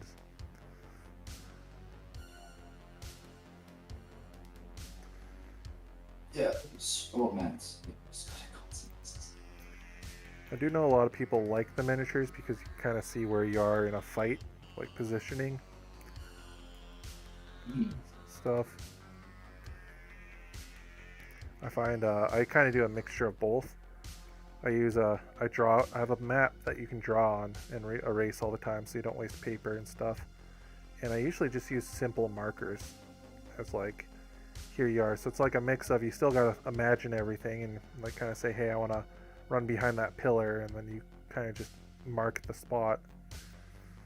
But I know a lot of people, especially at the RPG nights, love to run maps and minis and all that stuff. Be very immersive, but it's also kind of tricky. Like, remember collecting, so you never know what mini you're gonna need for games. You have to kind of build up a large collection of monsters. Yeah. I know some people, which is probably like the most economical choice, is just to get a cardboard cutouts of the monsters and make your characters. Yeah, for me, the primary focus. Yeah. But, Oh, you gone can forever. do lots of things. Lost Wizards to of the the void. Coast. Oh, sorry. What? I was just gonna say Wizards of the Coast has, I think it's Wizards of the Coast, right? Yep. Has a lot of pre-primed miniatures that you can, or no, it's WizKids, I think. Yeah, WizKids is licenses. Yeah. So they have a bunch of pre-primed D&D minis you can get if you want to sit there. Yep. And they also release pre-painted stuff usually for their new adventures too. Yeah. They also are able to make the official Dungeons and Dragons copyrighted monsters as well. Yep. So like some things you might find a little bit harder to get, like a beholder, for example. A classic monster. Yeah. It's a D&D exclusive.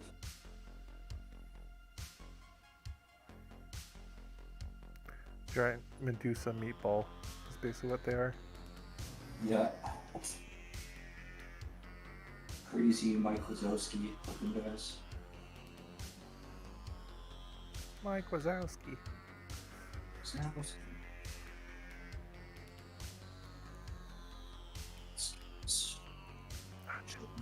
Get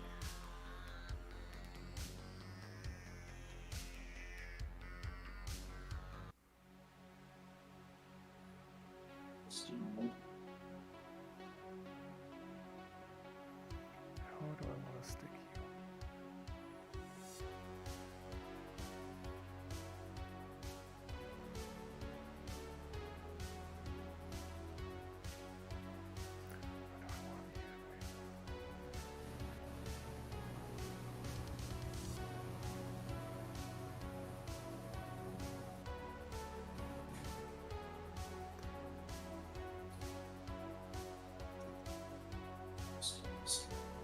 I'll do it that way. Yeah, it's pretty fun. You can, buy different miniatures, and now what's really cool is there's a lot of programs out there where you can actually 3D print your own miniatures. Yep, 3D printing is definitely one of the few times that I'm like, 3D printing is really good and actually helps the community, because there's a lot of stuff that it can do. It can help and hinder stuff, but for miniature, like for D&D role-playing games, it's actually just been a huge just buff to the thing. Seeing people create their own custom heroes and sculpts and minis. You do a lot with 3D printers. It's pretty exciting. Yeah. It's like it is the era of role-playing games now. Print off all sorts of different parts, terrain, even if you want to. You have a film printer. There we go. Our loaders and our gunners. Now we can just make riflemen.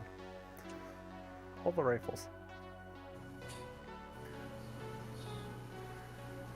I wish these guys had.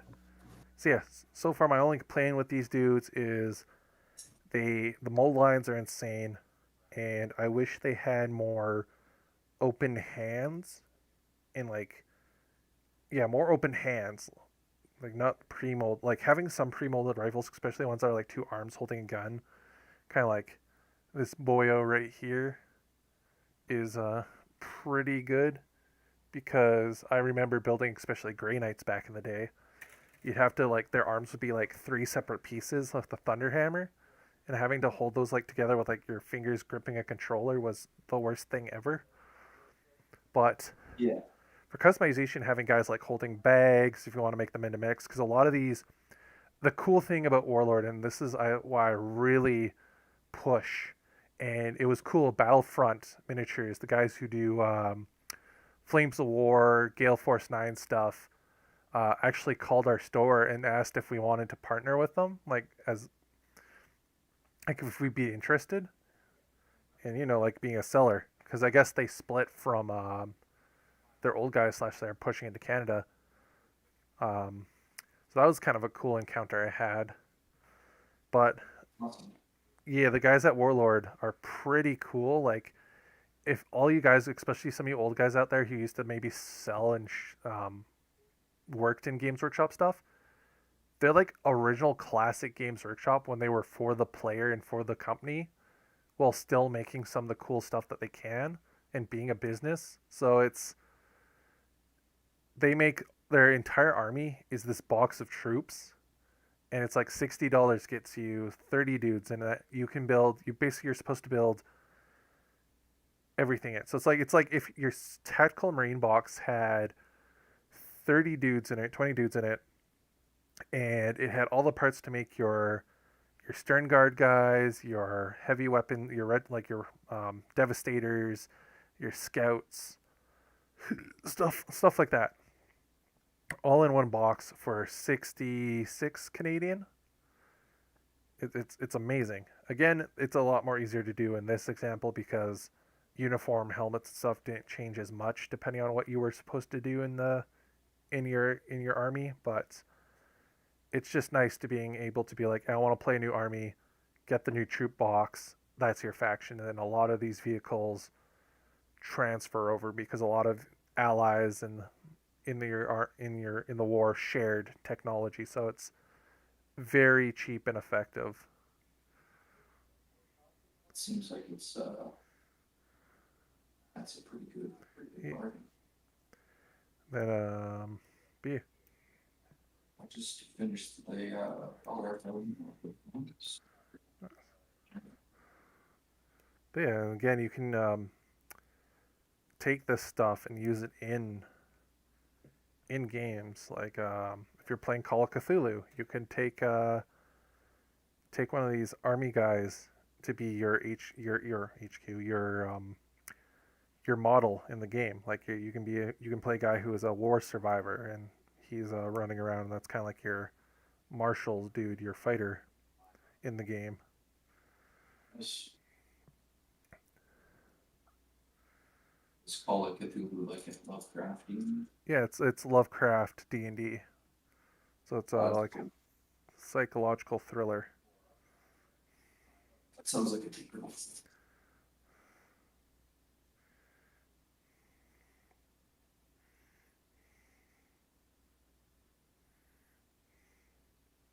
It is a lot of fun. Guns hurt in the game. Getting spooked also hurts. Oh, yeah. Yeah, because it's a very realism-esque game. Yeah. So it's, yeah, getting shot actually hurts.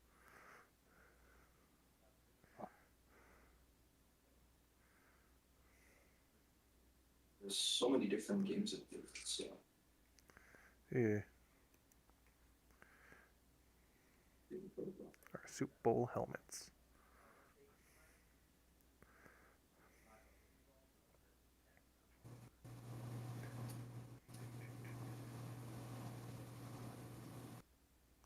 Do I have a loose rifle on here that I can put on his back? Damn, that's enough. Yeah, freaking, I want a loose rifle. Oh, we got. Do I have a bolt action on here? I do, but it has a bayonet. Oh.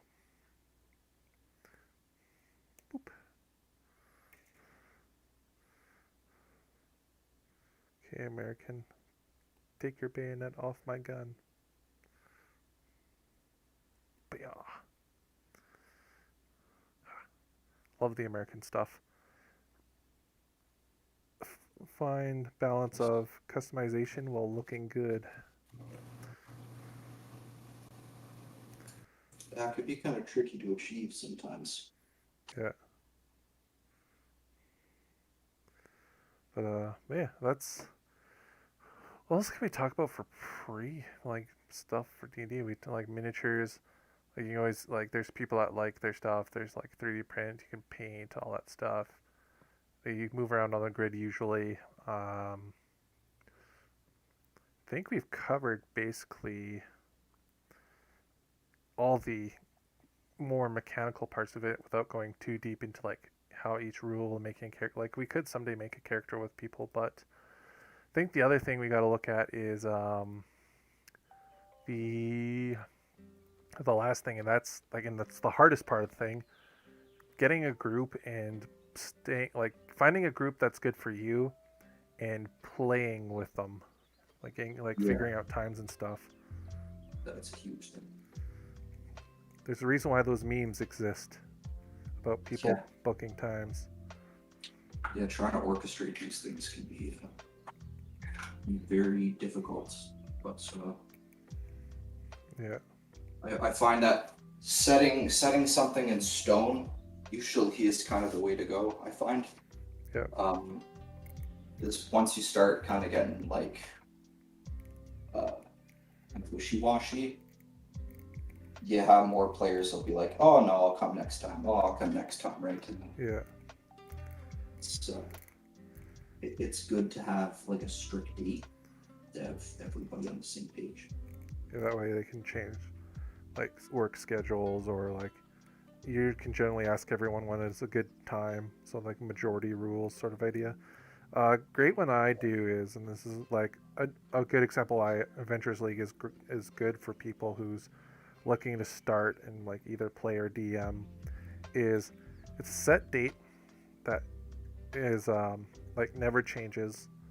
So for your local store, so you can always have like if you have the day off, or if you're worried about people, your friends don't have the day off, you can go there, and everyone else there'll be people there playing, and you'll never play. And as your first time DM especially, you should never have more than 5 people at the table.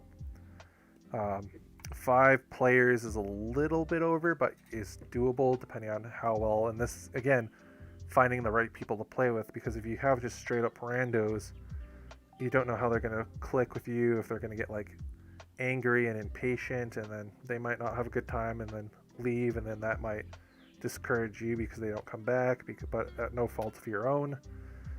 So usually playing with a group of guys that you might know or like have the same sort of like attitude as you is a great way to start to find players.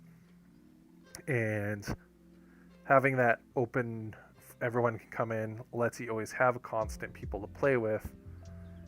At the same time, you also should remember that after your first 2 games, you're never going to be full tables. There's always going to be a person missing. So that's where that flexibility and finding people go hand in hand, because once you play and you're always like, okay, so I made this scenario with 4 people in mind, but I can up the health or the damage by 1 or 2 if someone joins. And having it kind of open to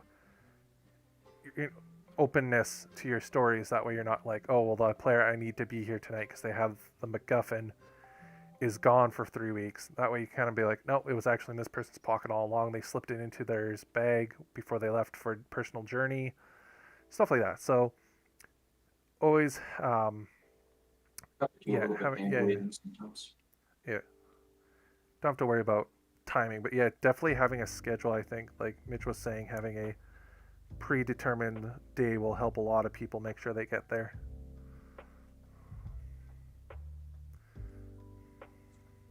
Yeah, I agree there. You still there, Will? Yep. Yeah, it's hard because you need to you want to have that balance between, something that's between being consistent and also not being like punishing towards your players at the same time too, because like people can't lives and stuff, and so it can be hard to strike a balance, but doable. Yeah, and of course, if worst comes to worst, you're the DM, so you have final say. If someone doesn't mesh well with your party, or they're causing trouble, or you just don't think the group is working out together, you can always change it up. You can kick out people, you can leave, you can switch TMs, all that stuff. Yeah. And yeah, it could be tricky to do sometimes to like solve those disputes, but usually once you find people, it's pretty consistent. So yeah, and this is another good reason why you should find people that you're comfortable with and like kind of chill with, is especially if you're say a younger DM, someone younger age, maybe still in school, or very shy person, dealing with some of those people who might have caused problems and stuff can be really challenging and scary, and all that, trying to deal with people who might cause a lot of problems. Especially I've had a lot of issues with that before in the past, dealing with a problem child as a just blank term. There can be some people that do some very uncomfortable things for you and your party, and it can be hard for you to say no to, because it's your first game, you just want people to play, you're excited because now you have a full table, but being able to say no is a thing that it's hard to do, but you'll learn later on, especially once you get more comfortable as your role and you're having fun with your players and you kind of know where you want to go with the story.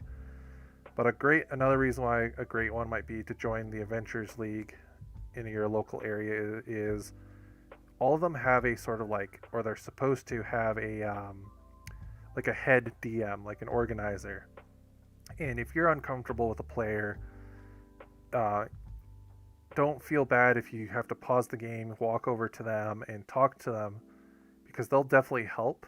Because it's their job to make sure everyone's having a safe and fun time, and make sure you're okay. Because DMs are very prized people in the community, which they don't get a lot of love from a lot of people, but they definitely deserve it, because without DMs there is no D&D.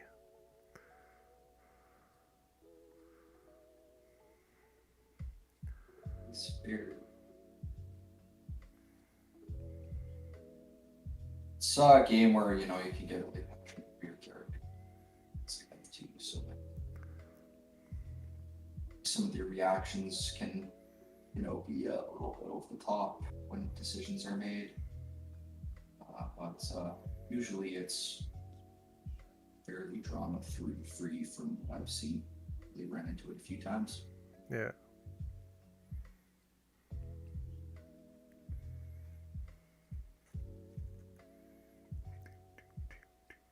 Oh, you just have to, PTC to join along,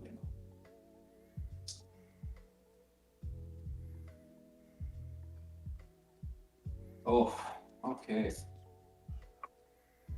It's done.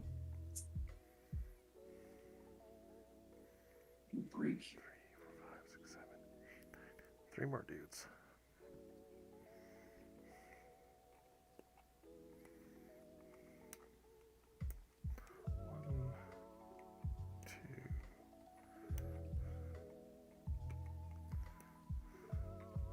Three.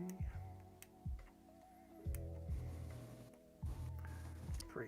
That's 10, 20, 21, 22, 23, 24, 25. Means I have. How many dudes are in here? 30, 36. That means I have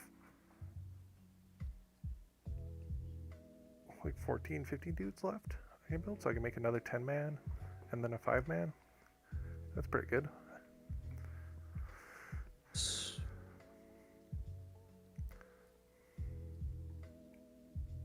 What? Oh, just say nice. Yeah, the idea is they usually give you in these infantry boxes, if you buy the larger ones, because you can buy the smaller, like 10-man unit ones, is it's supposed to give you three units of 10, or like two to 3 units of 10, or like 2 10, 1 5. And then the other models are supposed to make your HQ unit, a medic, and either a sniper team or like a heavy weapons team or an anti-tank team, depending on which faction you play.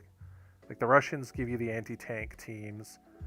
The Americans are like universalized. That's just kind of like how their whole military doctrine works. So you can basically build any weapon team off their sprue, which you're supposed to make a weapon team off them. Plus that the British stuff they have a lot of observers and officers, so you can build like high rank officers, like or I guess low tier officers that work as high tier officers. It's kind of a thing. So you get a lot of medic stuff and snipers and like sergeants.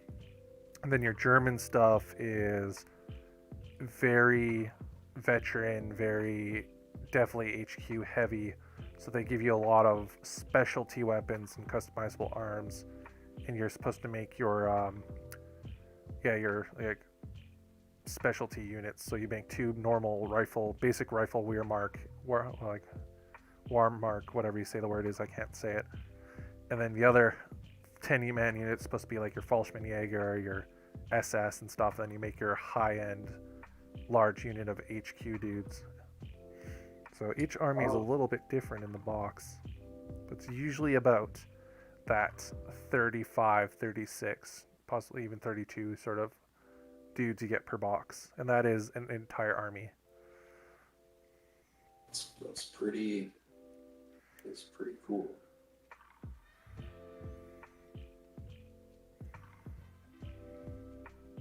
Just have those moments where like you just didn't glue on your guys' parts like that great, and every time you like touch them, like a part pops off. Yep. It's like the old cases from Citadel, especially if you put like spearmen, the like high elf spear guys in them. One would always Yeah. break. Yeah, spears are super, super rare.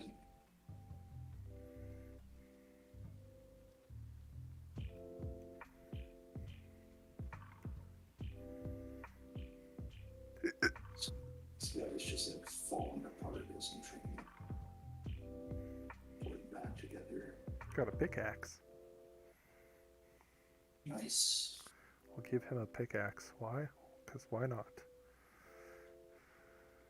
Hmm. And a helmet. Let's give him a helmet on his bag.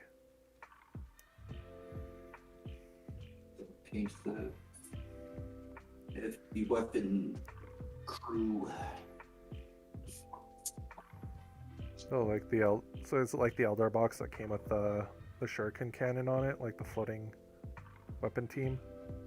Yeah, the Guardian squad with the little turret. Yeah, I like that. I like that box actually. Yeah, the other actually like really fun, just with the little like stuff that they added. Yeah. Kind of reminds me of the old Space Marines. All sorts of little like extra stuff. Yeah. Yeah, they're fun. I think I've got a fairly usable army now at this point. Nice. Some of the stuff I picked up, so I'm excited. Still need to pick up some more aspect warriors. Maybe like a couple of just like on foot HQs, but the aspect warrior gets so ancient. So I don't know how I'm gonna, what I necessarily want to use with them. Have some ideas for some like custom guys.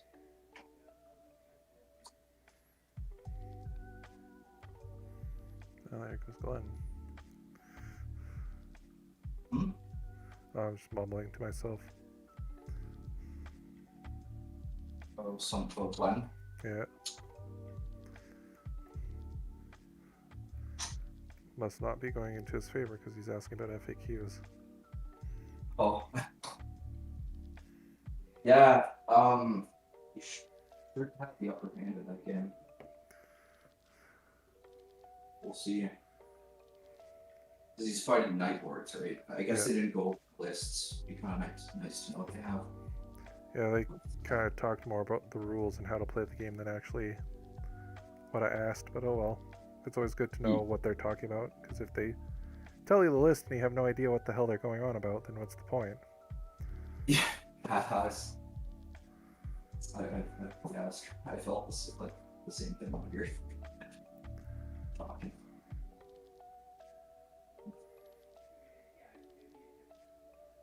But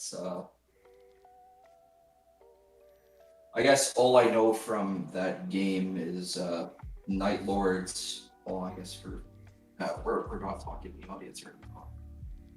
Just like no one in the chat right now, but so we're good. Yeah, Night Lords are all like fearship shenanigans. Like, so I don't know if like how that works with Dark Eldar, because like Dark Eldar, some of their gimmicks is also leadership shenanigans. So I don't know if they're just gonna like cancel out each other's leaderships, or how that's gonna work. Yeah, we'll have to see. It's an interesting matchup. Like, I did Sure. hear. I did hear and slash read that there's a way that you can give a was it a succubus, a way that if for every missed hit you get like 4 extra attacks. Yeah, I was talking about that last time. Yeah. The work here. Yeah. They get something like stupid, like on average, like You take the razor whip yeah. and then you give them that new coven from the Rust book. Yeah, yeah. Because the whip has it where for every missed hit after you roll wounds, if you get one for every wound you make, if it's unsaved or not or something like that, every hit. So for every hit, so say if you had like 3 hits that missed, and 2 wounds did the thing, 2 out of those 3 hits you can re-roll as extra hits, and the whip gives you 2 or 3, and then the command trait gives you +1. So you get 3 or 4 extra hits for every hit that missed that went, but you had a wound go through. Yeah, it's nuts. It's like the almost like the old Furioso Dreadnought rules. Basically, yeah. Yeah, that's like an auto include. It's very mean, and it's got like a bunch of AP minus, so it just like shreds like intercessors, Yep. which is scary. Well, they needed it. Oh yeah, they well, I think with that combination there, like might be a little nuts. Like Oh, well, you're dealing with intercessors, so yeah, I mean like intercessors are like you're paying that premium for the points, right? Like you're paying 18 models. Sorry, 18 points per model. Like an Eldar jet bike or Dark Eldar jet bike is 20 points. Right? yeah. So it's like, you know, it kind of balances itself out. I still think Space Marines need to be higher point costs. I don't know.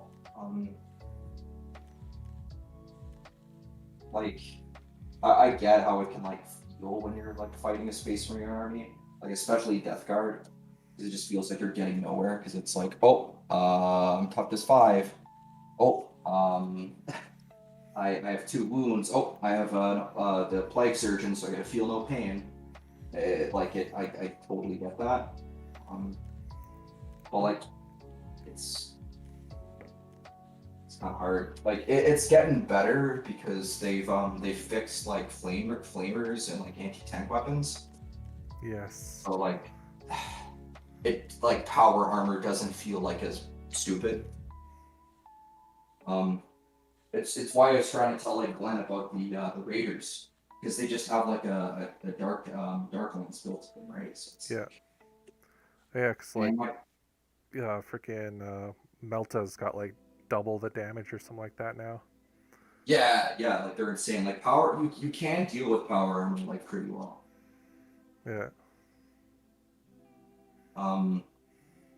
Because yeah, Glenn also like his like the Dark Eldar they have what are they? Rifle. They have like a version of a Melta, and they can put it on like a lot of stuff. Yeah, they're Dark Lances. Or Yeah, no, yeah. their Dark Yeah. Lance is their las cannon. Yeah, that's their last. It's like a blast pistol or a heat lance. I think it's a heat lance. Yeah, it's the Heat Lance. Yeah, Is their Melta? yeah. And I think you can put those on the bikes too. So you just have like, you know, A lot. a lot. So it's like when you think about it, it's like, okay, yeah, they're like, okay, 20 points, and then you have like for a bike, so that's 2 more versus an intercessor. And then you pay them what is it, like 5 points or something stupid for like a Heat Lance. Yeah. It's like, yeah, that's at that point it gets like kind of nuts. I feel ya. The one model I don't get that's so ridiculous right now is the Nightbringer. Like that thing is stupid. It's so stupid. Have you seen like what it does? I'm not. I didn't. What is the Nightbringer? What is this? Okay, you know like the Necron like Satan gods? Yeah. The Nightbringer is like the guy with the sight, the Reaper looking dude. Ah. Yeah. So he's nuts because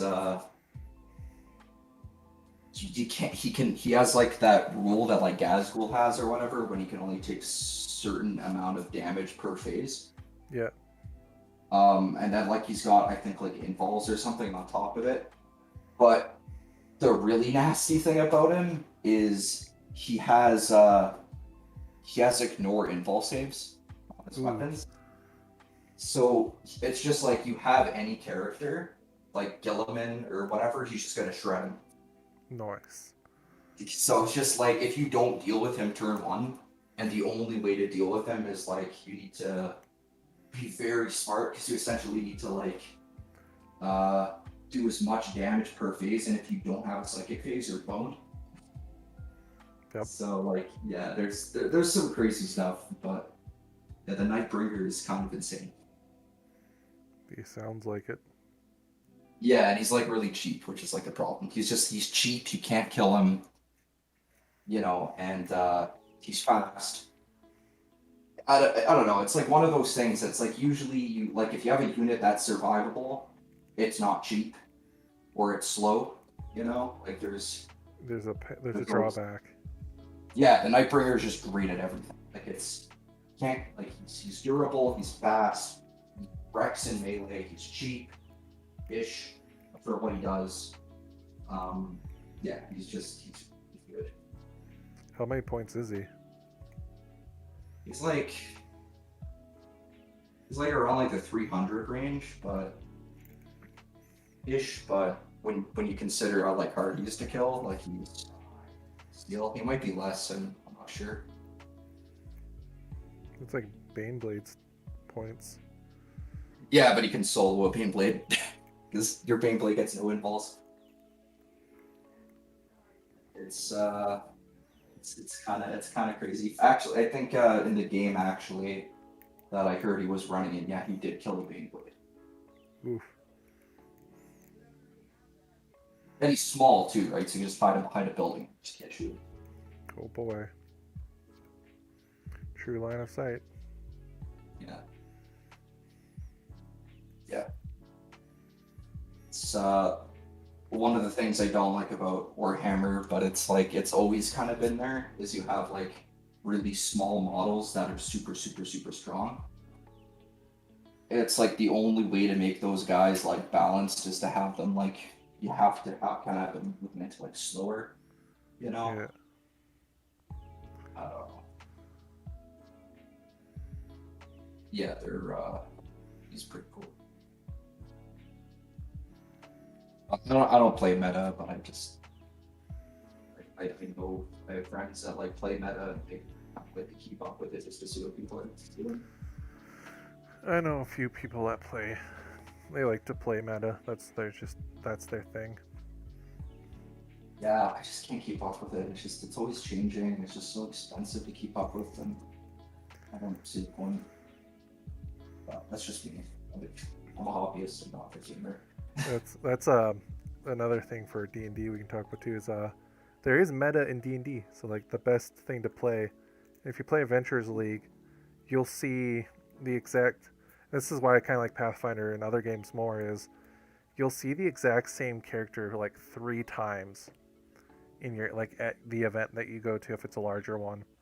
Like everyone who plays like a warlock plays the exact same sort of setup. They play the same race, same sort of subclass. Cheese and D&D. There's some cheesy things. Yeah, everybody plays the same sort of like if you're a paladin, you play the same sort of paladin. If you're a warlock, you play the same sort of warlock, so on and so forth.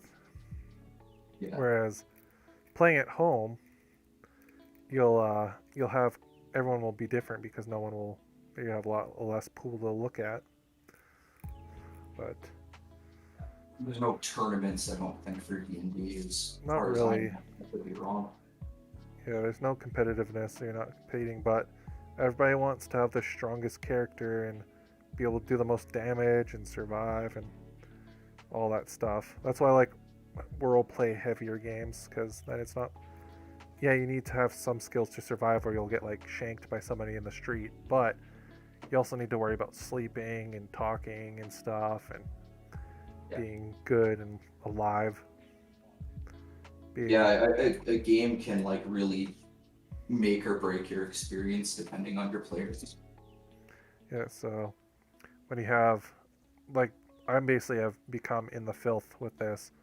So, like, playing a lot of Ventures Leagues, you have a lot of these guys who are meta heavy, so you'll always see, like, oh, this new source book came out, so now everyone's running monks that can heal people with their fists. Or when the Hexblade Warlock came out, it's a warlock that uses its patron is a weapon.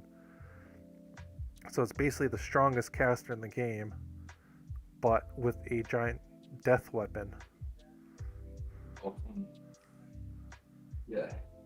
So it's just like, you'll see that. So, like, it's your first time, you'll probably not notice a lot because it's your first time, but it'll start getting repetitive. And again, that's why I like these other games. Pathfinder 2nd, especially, makes character creation so organic. So and there's different ways to take it, even in just the core rulebook, that you'll hardly ever see the same character.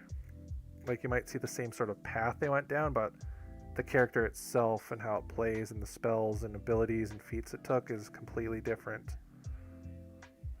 Yeah. And it's like this again, like I think with D&D, like you since you have a game master, it you can make those judgment calls. Or if Yeah. like there is an overpowered class, you could be like, okay, well, maybe I'm not gonna give this guy like, and depending on the player is too, maybe. Because there are players that just like they want to get like, you know. Yeah, they think D&D isn't a game that you have to beat and have to be the strongest in the center and stuff. Yeah, and there's ways that like the DM can, you know, discourage that by like, you know, maybe giving weaker loot to that specific player. Yeah, or like bonus experience for actually having role play or character background. Because a lot of these people make characters, especially at Ventures League, and they use the most generic background, or they don't really role play. It's more like a video game to them than an actual role playing game. Yeah, there's definitely players like that for sure. I'm much more of a fan of like the narrative side of things. Yeah, I'm definitely Then more a again- role player. Yeah.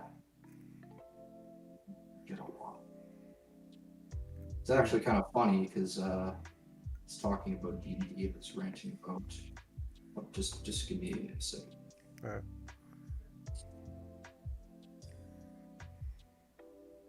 Chinese food. Oh, awesome. Well, Food consumption time. hello. That's like the worst timing ever. My buddy out. Fortunately, I have to head off here for a little bit. Sure, that's actually somewhat good timing because after I finish this guy, we'll be switching over to the video game section of the stream. Cool. Can I still join chat so we Yep. can like chat and stuff? Yeah, I'll just be heading into the 18 plus channel, so it'll be the more chill hangout and chatting. If you want to join me for the game, I'm going to be either playing Zombicide or Gloomhaven. Oh, cool. Yeah, actually, the Zombicide would be pretty fun. People are up to that, but yeah, depending on the game, we'll see. I just rolled out all this putty, and now it's like get that real hard. No. It's okay. But yeah, it was really fun chatting. Sorry for some of the interruptions today on my end, but yeah, we'll catch up here, and yeah, it's nice being a part of the podcast as always. So Yeah. thank you so much. We shall see you next time, or later on today. Yes, you'll see me soon. All right, bye bye. Bye-bye.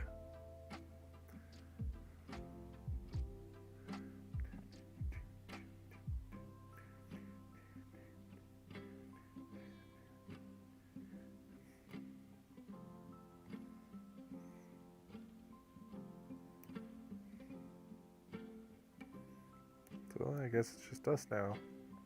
You and who's watching and me. But yeah, that's kind of our talk about D&D. I know it's kind of not concluded. If you guys wanted a way better sort of in-depth talk, again, I have works for a how-to sort of intro series where we'll actually go in-depth, talk about books step by step, kind of like more of that sort of thing, and a how-to guide. It may be on my personal channel. I may try to talk to the guys at Wizards to do something with me, maybe on there, but we'll do something like that. If you guys want to just hear us talk more about like actually a more sort of laid out, planned out conversation about D&D and the differences between games and getting into it and what it's like to actually be from the player's perspective at events that we have run, or you're a fan of D&D and just want some cool stuff, take a listen. Again, that podcast is Pulled from the Shelf, a collector's podcast. It is on iTunes, and RS feeds are in the link below on Podcasty or something like that. We're still trying to work with Spotify and Google and stuff to get on there, but they have yet to seem interested in us, so take a listen to there. We have stuff on there about like D&D. Mike tries to fix like Star Wars. We talk about like comic villains and stuff, movies, all that fun going ons, what have you. So take a listen on there. I'm going to finish this guy here and we're going to take a pause. I'm going to turn on the fan, get a drink, and we'll switch over to a board game of sorts on Tabletop Simulator and whatnot. Super glue this foot because it's just, that's the main contact point of the model, is that foot. That one foot, the last melon.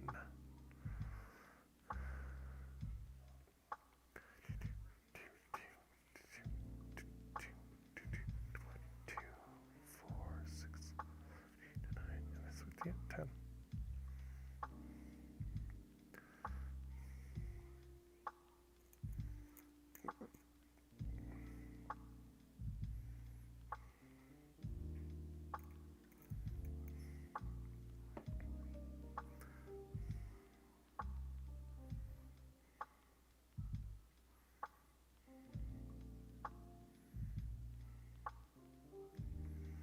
On to the back it goes.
Cool thing too, a lot of these the how the weapons are held in these new British Canadian sprues are actually historically accurate.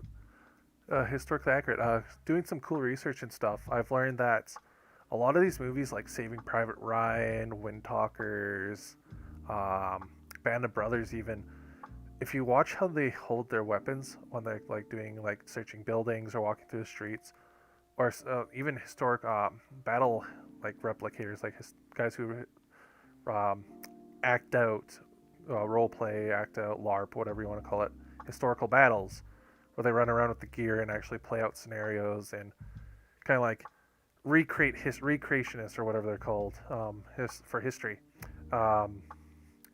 Guys who really love history, who want to keep the memories and the action alive to show people what it was like while enjoying being part of it in a respectful manner. But anyways, a lot of those guys actually carry them in a modern day, more tactical style. That's like guns slung down like this, hand off the trigger, or like in the ready positions, stuff like that. Handgun to the side like this, sort of idea, like holster like here. A lot of that stuff was made modern day. I have done target shooting and stuff, and I forget what it's called. It slips my mind. It's the one where you run through a course and you know, shoot target stuff. So I've learned that stuff. I've learned range safety, but a lot of that's not how they used to do it back in the day. Actually, when you were traveling, you had the gun strapped over your shoulder, carrying it on the side, just kind of like where's the arm here? Ooh, I breathed into my mic. Sorry. Do I have the arm on here? Do I have it on dude? See if I have it on a guy.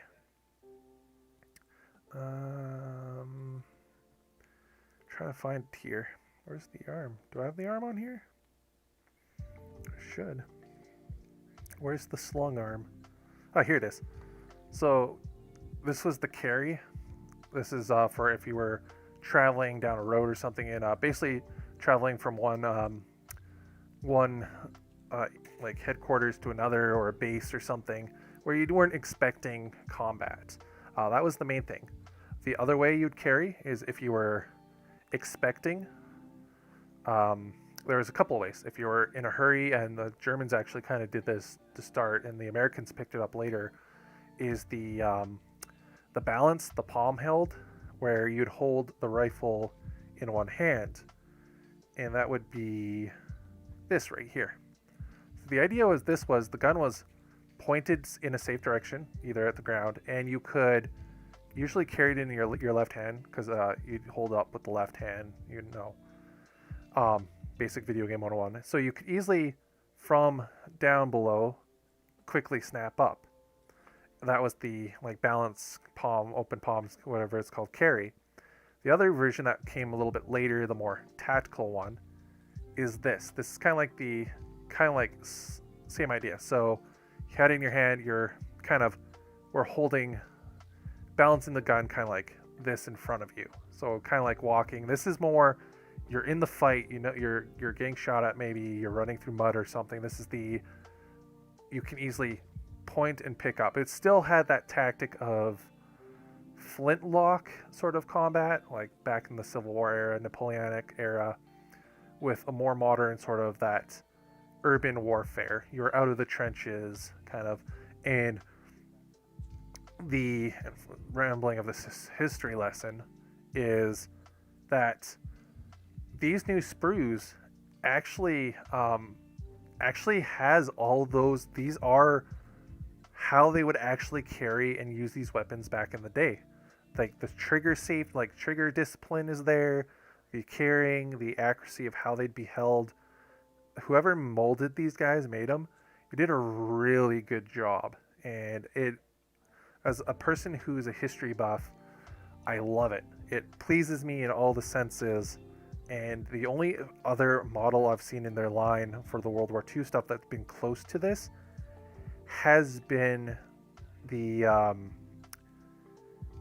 and I could say Americans, but again, the Americans are very much all their hands are basically open, so that's why you have the weapon sprues on the side, so you can make all of it, so you can be accurate with it. But the ones that haven't pre-molded, I think the Here Grenadier sprue from the Band of Brothers, the new plastic versions at that time, were the closest I've seen that has this sort of openness. That or the winter Germans, one of the two. I think they're the same, just the winters have a coat. But yeah, so just a ramble and thought about, hey, cool, look at this cool history stuff. This is neato and it pleases me. But yeah, give him his arm.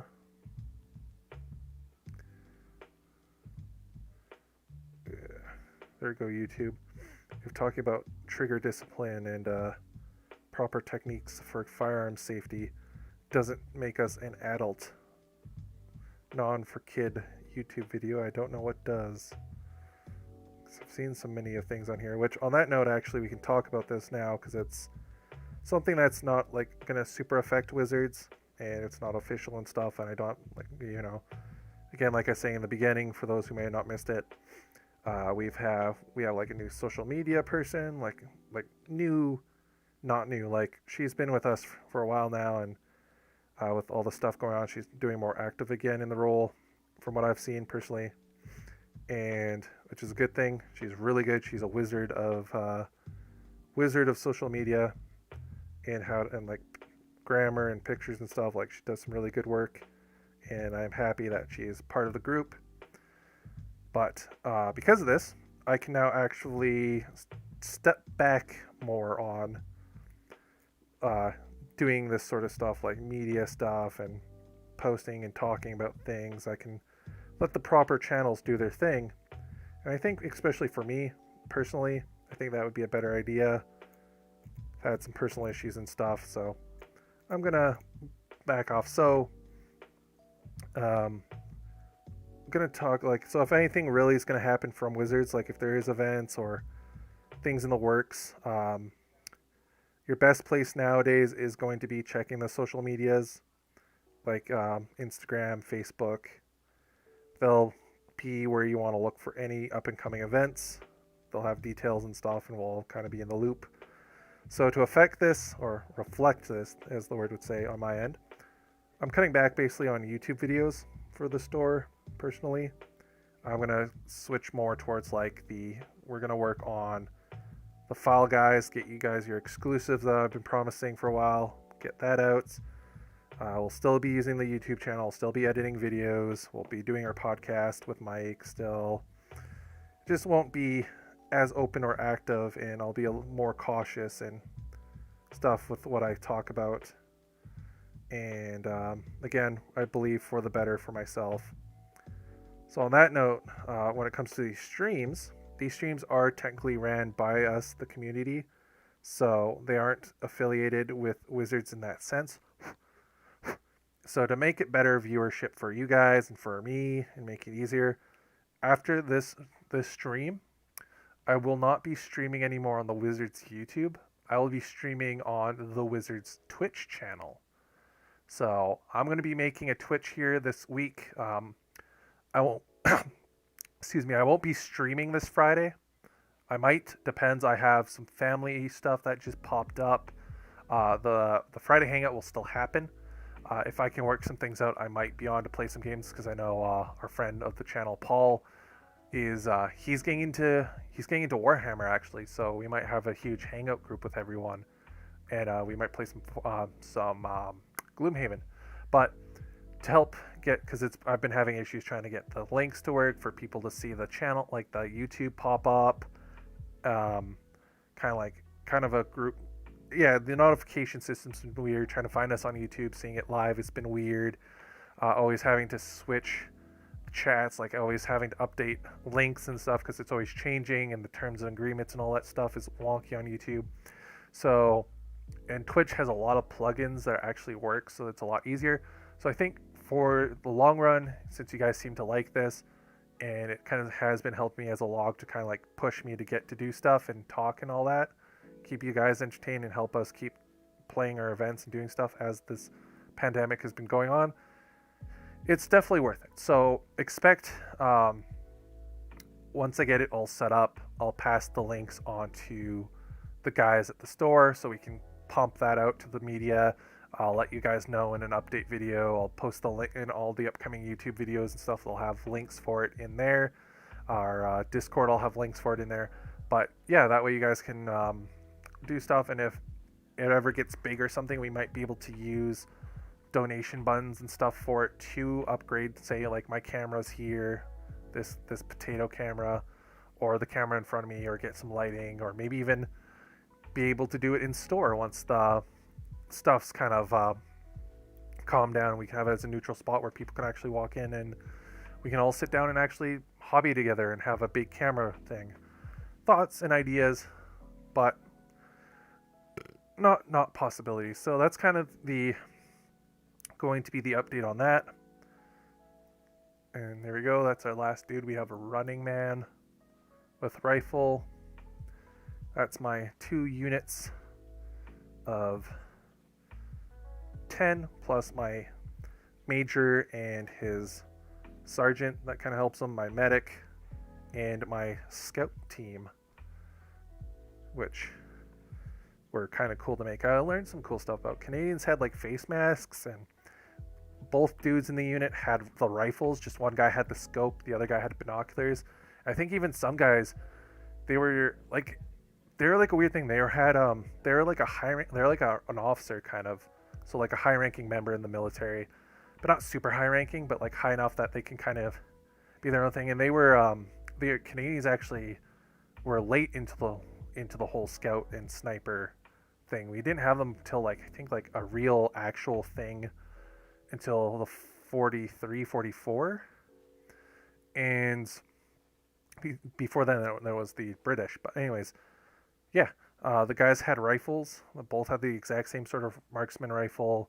One or two of the guys would have their own scopes that would be in a pouch that they could put onto it, clip it on. A couple of sets of binoculars with different ranges on like how far they zoom out, or the same in case one broke. They had a face mask, like cloth face masks that would go over, so when they're laying down with their helmets having trees and stuff on it, it would actually blend it in. Yeah, and they worked independently, and they were kind of their own thing. They're usually units of 2, and they would take whatever else they'd want. They could take stuff to make traps, like sort of like hit it, like gear to basically dig out holes and stuff so they can hide. They could take whatever kind of what weapon they wanted, but mostly just the rifles and stuff. They'd one guy, even a famous one, is again in the second Calgary whatever Highlanders, and he actually had a captured German Walter P93 or P33, something like that, 34 handgun as his sidearm. So yeah, they basically had a lot of freedom in a sense to carry what they needed for gear compared to other basic riflemen and stuff. So they have a lot of customization potential. So I did that, and kind of like as a thing I'm trying this time around is, because I didn't do it with my Germans, is I'm putting all my specialty dudes on the Games Workshop bases. The tape is just there to hold so I can know what it is until I paint it, because I don't have a Sharpie that works on black. My copper stopped working, so like the medic has it, but like yeah, the medic's on the base. Our major here, captain, I gave him a beret, and his secondary, and then of course our basic dudes are on the normal bases to come with. So this is basically what you can make out of this box, and I still have 10 dudes left, about another unit to make, and there's a bunch of bits on there. Like there's a crap ton. If you add more bodies, if they made a sprue that was just bodies, I could make like 20 more dudes with the amount of stuff I have, or even like another 30 just riflemen. So with that, guys, I'm going to call it there for the hobby side. I'm starting to get cross-eyed and high off the fumes of the accelerator spray, and warm from the sun beside me and not having the fan run, because I don't want wind blowing into my microphone. So I'm gonna go take a break. You guys take a break, get some water in ya, walk around, look at something off in the distance, get your eyes fixed. Especially since most of you guys who are listening to this are probably painting or building or checking it out, flicking through. So we will see you guys when I come back. We'll join the chat with Glenn and Zach and Mitch when he gets back. But I'm going to go to get a quick snack, quick drink. That piece of plastic is still in my throat. And I'm going to set up the old OBS to capture some gameplay. And when Mitch gets back, we can probably decide what we're going to play. I want to play Gloomhaven, but I also really love Zombicide, and if he wants to play it, I'm down for it. So we shall return after this a minute or two.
Sparpa.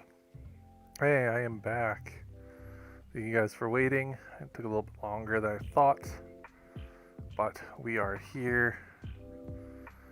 We're going into the other half. We're going to be playing some games. So we're going to get, where's the feedback soon? Here we go. We are back.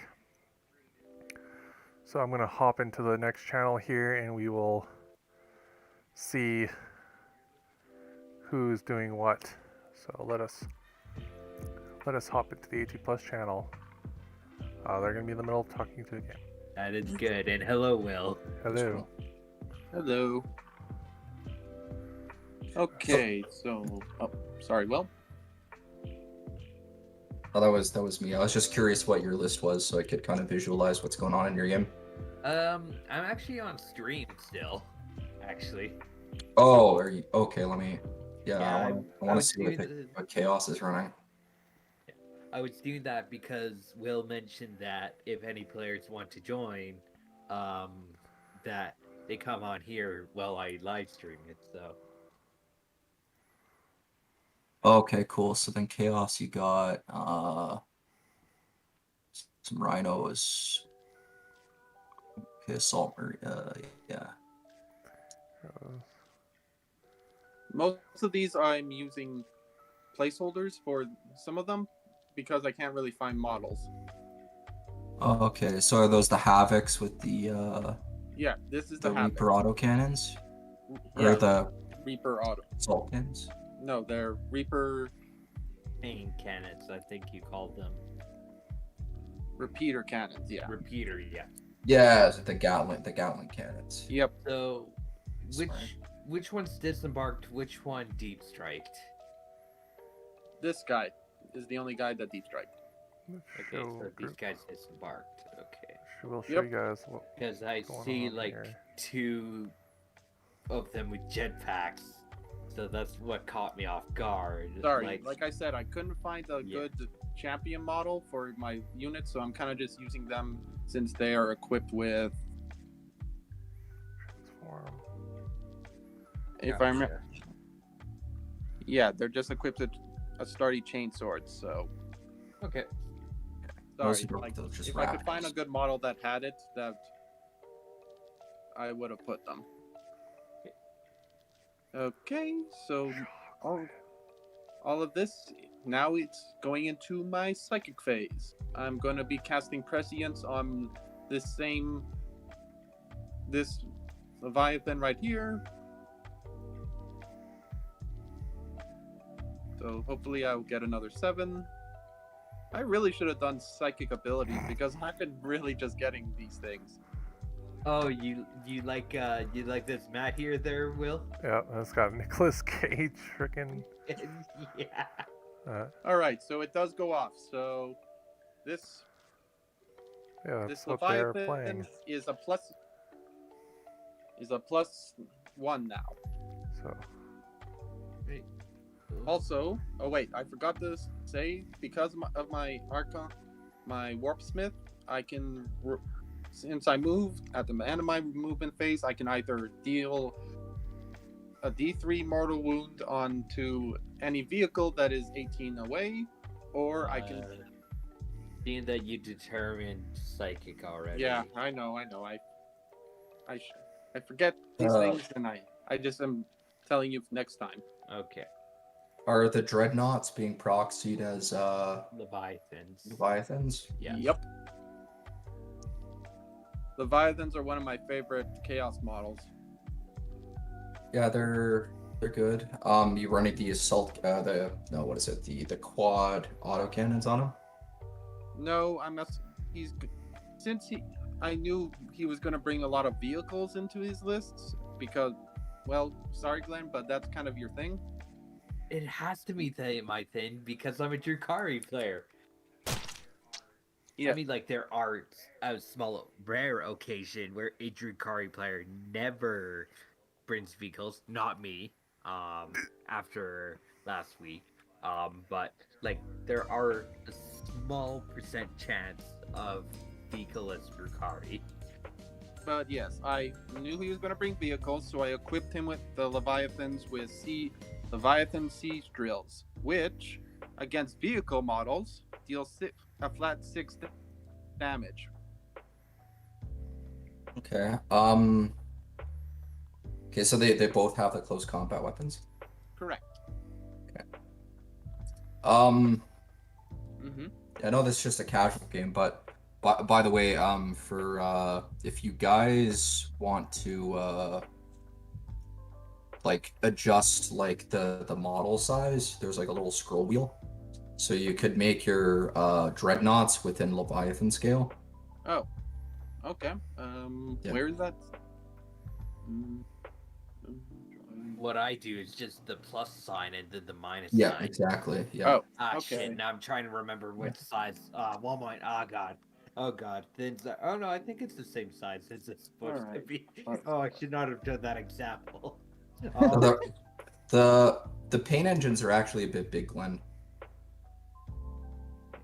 Like, how many? Like, 4 or 5 more?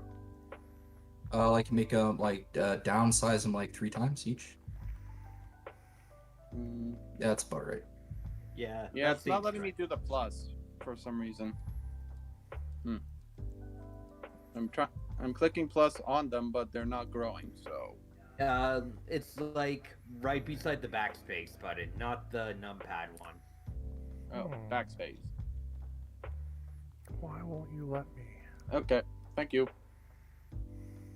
So the size, or do they need to be bigger? Roughly about that size, yeah. Maybe Ooh, like excuse one me. more tick bigger on that one guy.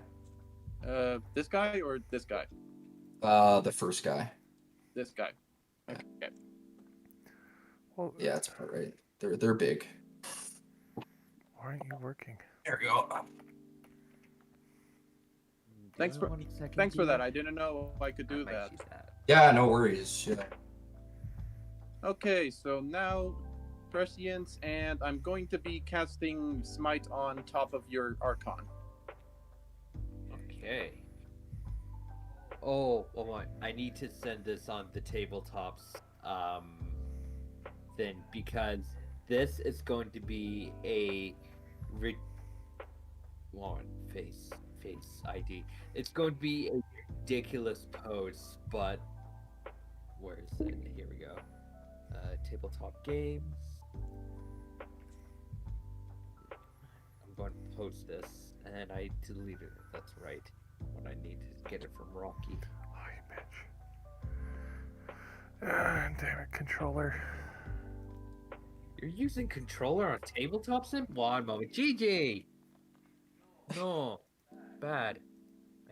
Come here. No bad, come here. Alright.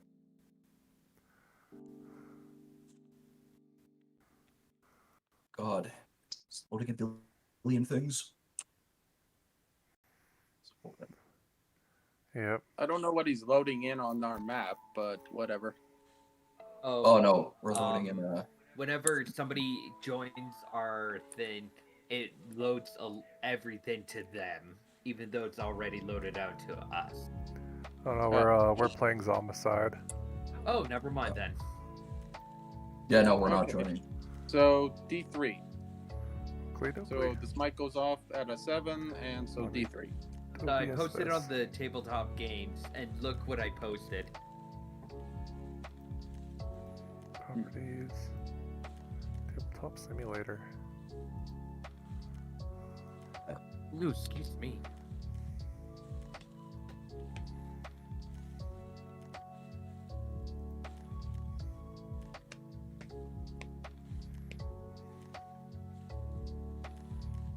We're gonna do this. We're gonna do this. We're gonna go filter. Fit to screen.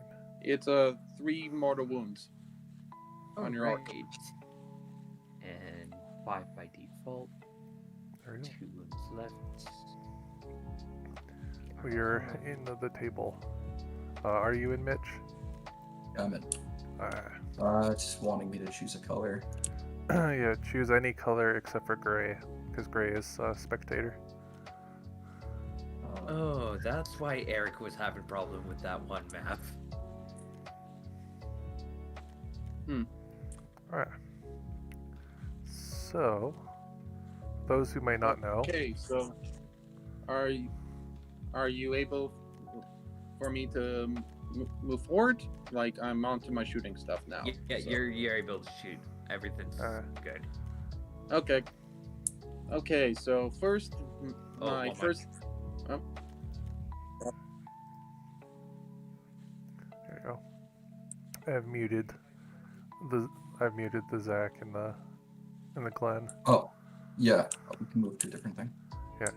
Oh, we can stay. I just want to introduce the game.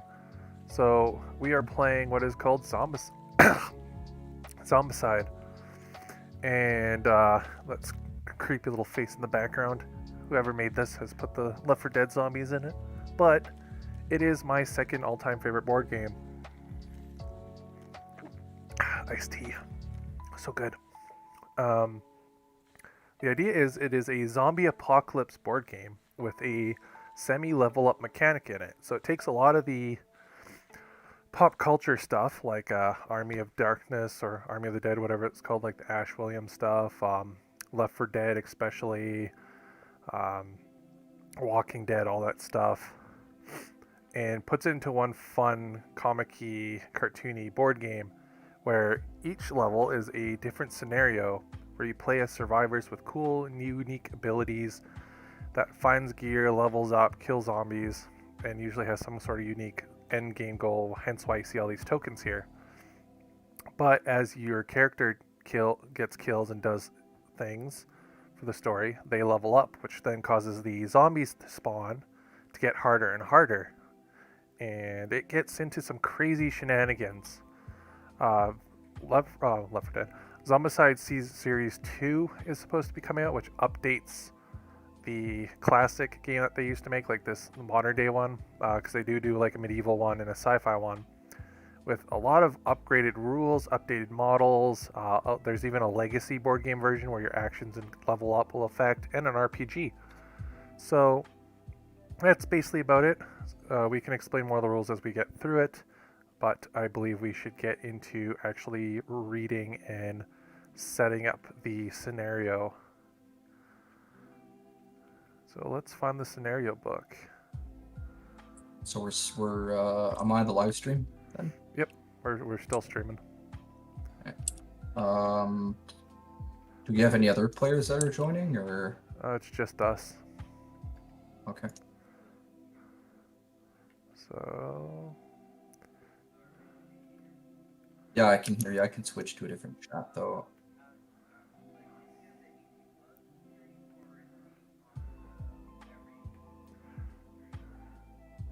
scenario. He's in the 18 chat, like the public chat. Where is the scenario book? Oh, we don't need the scenario book. We can just play. That's the nice thing about this. You don't need no scenario book to play. It just adds. So let us create a map, and we'll just play a basic one. 9 tiles, outbreak, neighbors, toxic mall, room work. We're gonna play with season 1. So we're gonna click that. We're gonna search. I think we need to switch to another chat. Well, Sure.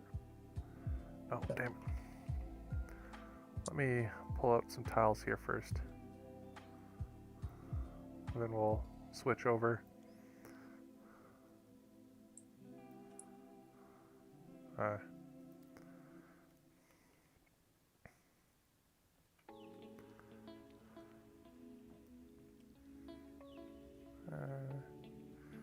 shall switch.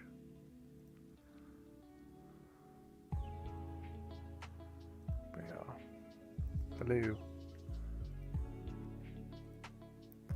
Oh, let's go to nope. there. There we go. Oh, Can you could you opt me? to what? Oh, To, promote me? yeah. Give me a second here. What? Why? No. Stop. Promote. There we go.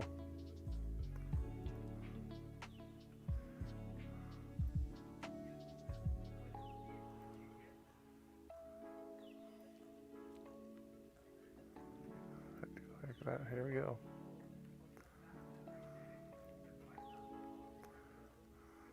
Oh Ah. shit. Damn it. What did you do? I got it screwed up. I changed the map. Why do you? It's trying to spawn in Carl Weezer.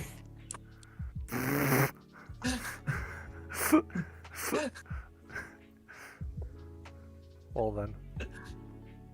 Well, Object, there we go. Carl. let's additive load. There we go. Ah. Damn it, no, we're gonna have to do a fresh. Sorry. Here we go. Oh no. Cancel. Load. Noisy neighbors. Gotta love them. Yeah, you'd like hear him. Yeah, let me close my window. But I need the air conditioning. There we go.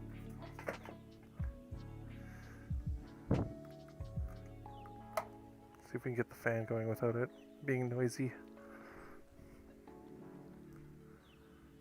There we go. And of course, as soon as I close the window, the guy leaves. Alright. So we need tiles. Let's try this again. Search.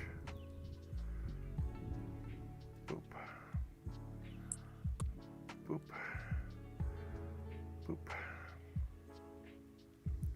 Then we need search you. Search. No, I want the movement keys for the camera to be the arrows.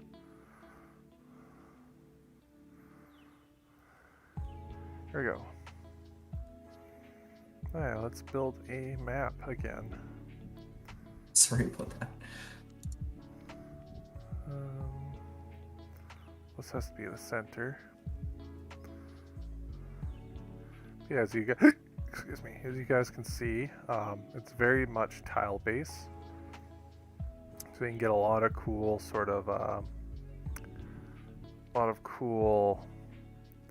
mix and matches, and all the expansions kind of do that too.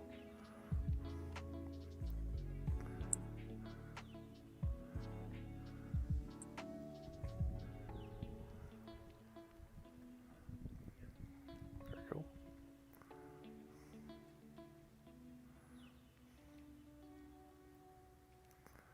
Look at that.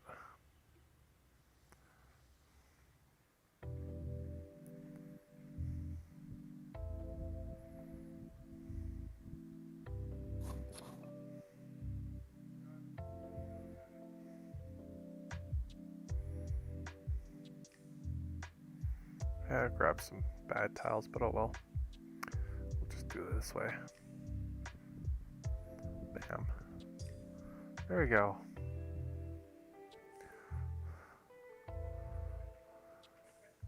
You can actually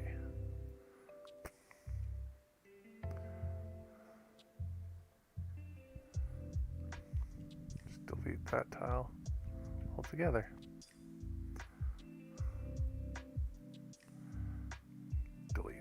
There we go. Ah. So we're gonna go over here. We gotta choose our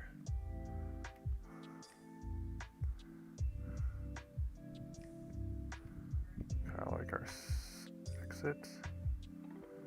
Our exit is going to be over here. So that's where we need to go. We're gonna grab this, put that there, and we're I love this one. This one. Okay.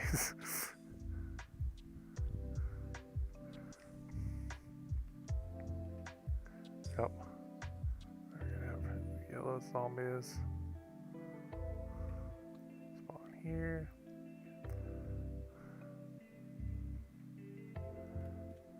Yellow.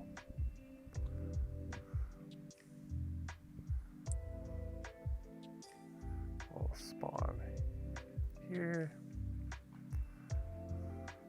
And then purple here. Bam.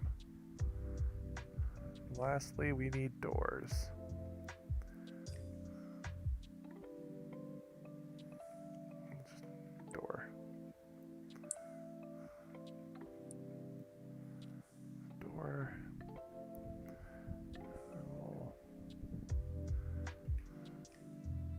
And common door. I can control C. Just clone. Here we go. Oh, no, I don't wanna. There we go. Clicky. Place doors.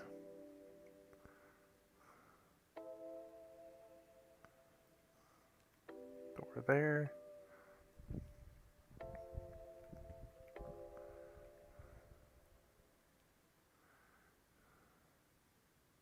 Door here. And door here.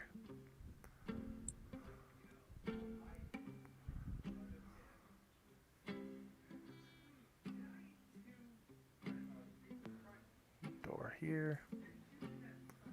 And door here.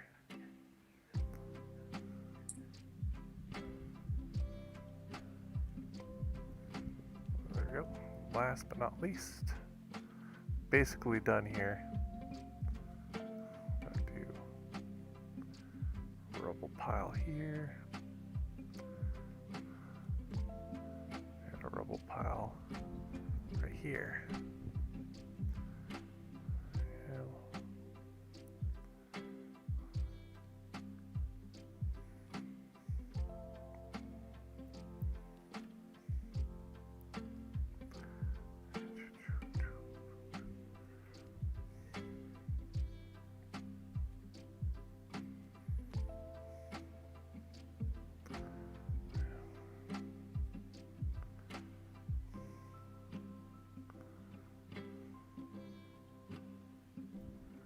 Cool shenanigans, cool Resident Evil stuff.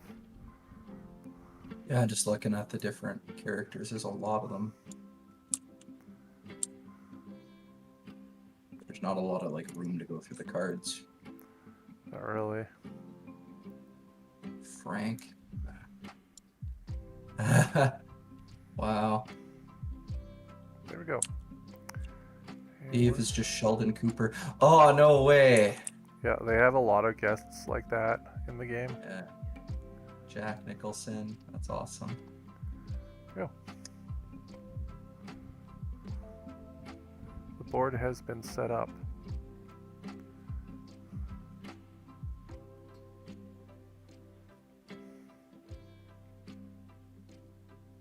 Like, tell these, yeah, who some of these guys are from.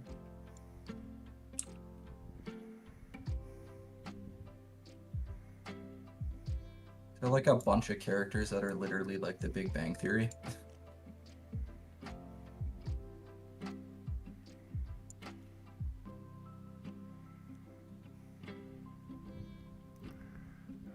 Nice. Scarface.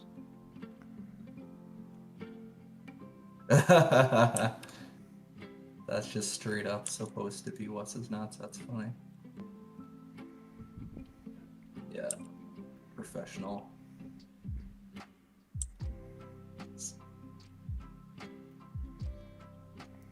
There we go. All right. Yeah, it's the Big Bang Theory. Yep. If you right click the pile and hit search, it'll pull up all the characters in a little bar that you can look at. I'm a dummy. exit. Anyways, the board has been set up once you've chosen, so I'll just, as you're looking, I'll go over what's in it, or what's the scenario.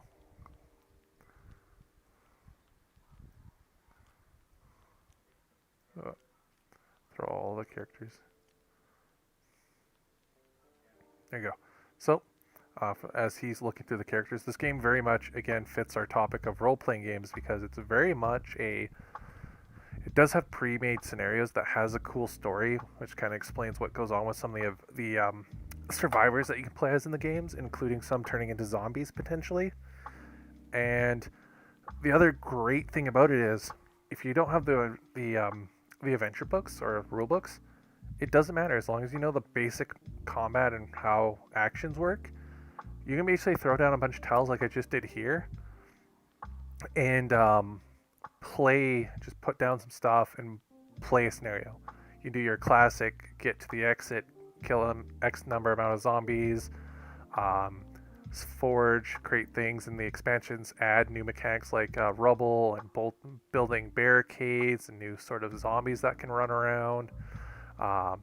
Rue Morgue introduced like going through prisons and locking doors, going up multiple levels and stuff. So here we're playing a more basic, quicker version. It is a snatch and grab, a grab and go sort of scenario. The goal of us here is to get our survivors to push the red button that will unlock a military gate at that exit sign to let us either drive through using this a car that is hidden, or find some gas for this muscle car down here, which cars are really deadly and they basically kill whatever they go through. So there's a lot of zombies and we need to retreat. That is a great way to do it. Or just get at least 2 of our survivors through the exit before the round ends. Anyone left behind is either left to die or will become zombies. And there's a blue switch in the mall here that if you push it will unlock this blue door, which gets us the Pimp Mobile. And anyone who's played Zombicide before knows why the Pimp Mobile is great, besides it being, the Pimp Mobile. Which, fun fact, on the actual physical board game, the other side of the Pimp Mobile is a police car. But the reason why you'd want the Pimp Mobile in here, for those who may not play Zombicide, is it's the only way how you can get some of the gold tier pearlescent weapons of the board game is from the trunk of this car. But at a cost, you're going to have to push that button, and it's going to start spawning in. There's different colors, and there's a reason why I chose these colors of spawns is different, is because once this door cracks open, it will spawn specialty-only zombies. So these are going to be runners, guys that are toxic, guys who can rip down doors, guys who can jump really high, stuff like that. It's going to spawn from here once that's opened. Besides that, every time the zombies spawn, we pull a card for each yellow token that is accessible. So this one over here, we won't pull from because the doors are not open to it yet. This one will be pulled from, and it will spawn whatever the card says. This red X is where we'll place our characters down. The game is played with 4 characters minimum. You can play with 2. You just got to slightly change the scenario up a bit. But we're going to play 4 for this one. So me and Mitch will get to select 2 characters. They got to be different from each other. I know we're playing Tabletop Simulator, so you could potentially play the same character. Like we could have a whole party of Carl here and just be Weezer, which would be hilarious. I think I might just do that. I'll just have I'll have 2 different colored Carls. Yeah, that sounds like a good plan. We're gonna have Carl run around through the zombie apocalypse. But yeah. I think I found my character. Have you found your characters? Yeah. How do I select? So There once you you're in go. the search, just click the card. Oh, there he is. Isn't that perfect? That's funny. He's a metalhead too. That's perfect. Search. Should always have the classics. No. Where is he? There he is. We need a Ned. Ned is a classic. Ned lets you search for free. Nice. I'll have Ned. See Are what you else- playing a character? Yeah, we both play. I'm just seeing what else we got on here.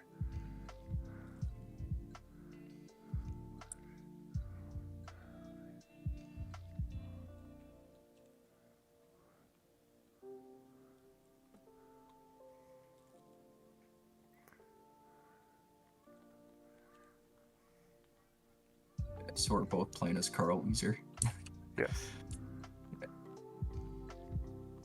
Let's go to tint.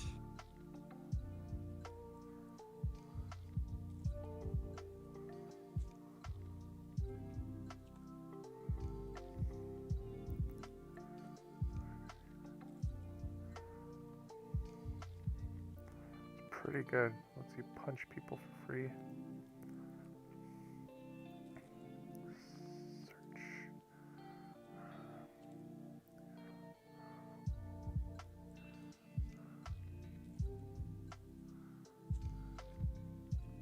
Yeah, Black Widow looking lady. Yeah, there's like Black Widow. There's like a bunch of them. It's pretty good. Range.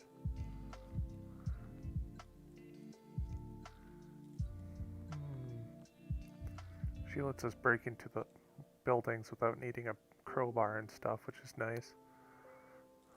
So, yeah, that's Austin Powers. Pretty much. I got like Nicolas Cage. I got yeah, Jack Nicholson. Ooh, that's pretty good. We're gonna do this character. She starts with a SMG. I got Anchorman. Nice. We're gonna go with her.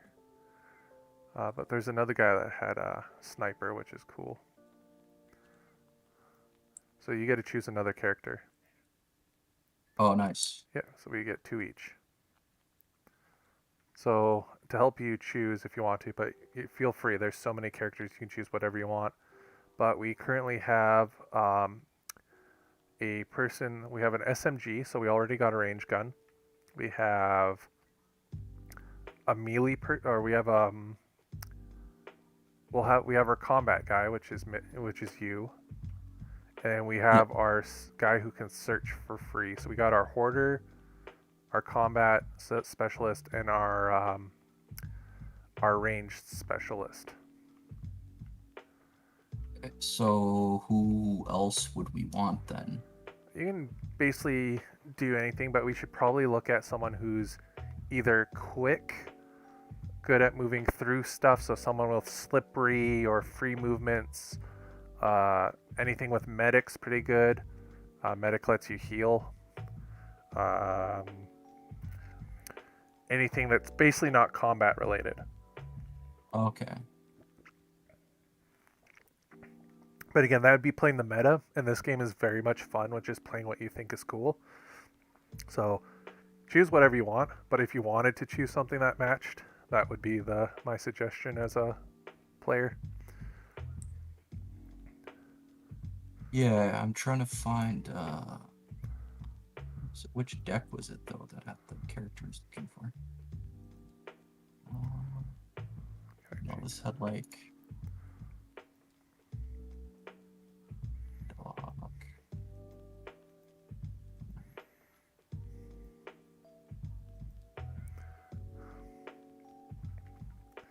Yes. So, you got So we already have a melee guy, right? Yep. Orange. Say it ain't so. Do do do do do do do do. Jimmy's mom. Uh, Have you heard those where it's Carl? It's Carl singing a bunch of songs. no, but I've heard some like funny Jimmy Neutron. Yeah, we're still going. I hate all the stuff that like I've seen from it that wasn't like appropriate for stream. Yeah. Oh, I don't like. I'm trying to go through this deck, but it's not like showing everybody. Oh, all seasons. Oh, I'm. No, that's no. Those are tokens. Yeah. Uh. Gotta look Oh, through the now cards. it shows 55. What the heck? Yeah. Okay. It wasn't doing that for a while. Just trying to look through all the guys. Okay. No. Just give me a second. Well, there's a here. lot of dudes here. We got oh, from frickin' what's it called? Frickin' X Files. Oh yeah.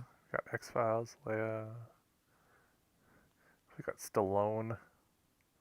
Stallone. We got the dude Wait, from which Zombieland. character is Stallone? He's Benny. Benny? Unless that's not him. I don't know. Helicopter repair or helicopter pilot. Ralph is the guy. Woody Harrelson in Zombieland. Yeah. Oh, Charles. Leroy. Mr. T, the guy from Machete. I'm trying to remember his name. Yeah. Yeah, Dick is his anchor man. He's Lucky. Is that good? I forget what Lucky does. I think you have a chance to not take a wound or something like that. Oh, okay. Over the line. You got Spencer, who's pretty much the guy from Breaking Bad. Yeah. Chaz. Chef Ramsay. Yeah. Snape Plissken. Ash from Evil Dead is Troy. Chuck Norris. Yeah. Reaction move.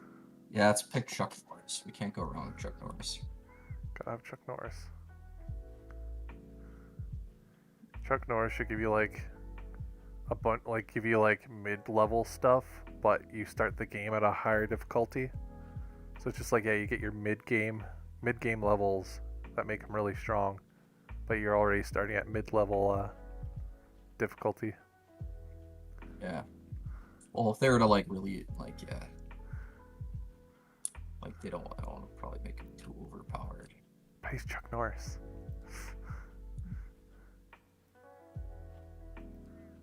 Alright, so the Carls have been color coded. Chuck Norris is gray, so I'll make this one gray.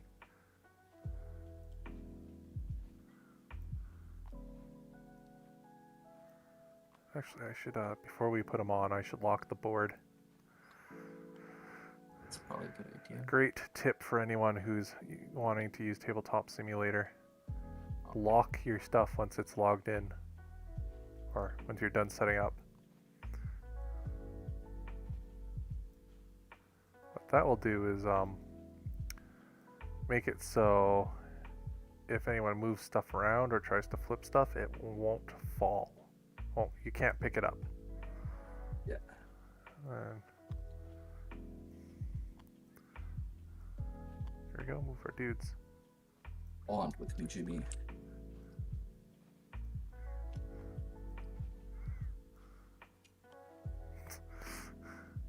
We're having space issues. The hitbox on the Carl Weiser might cover. Here, let's turn off the hitboxes. Turn off the grid, turn off snap.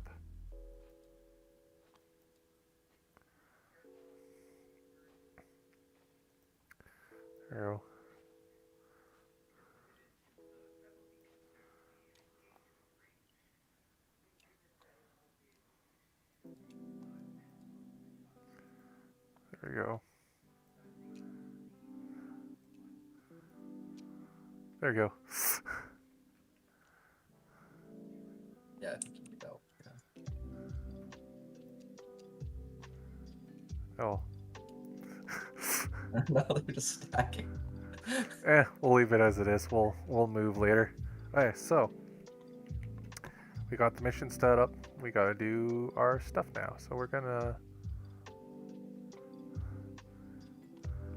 experience counter.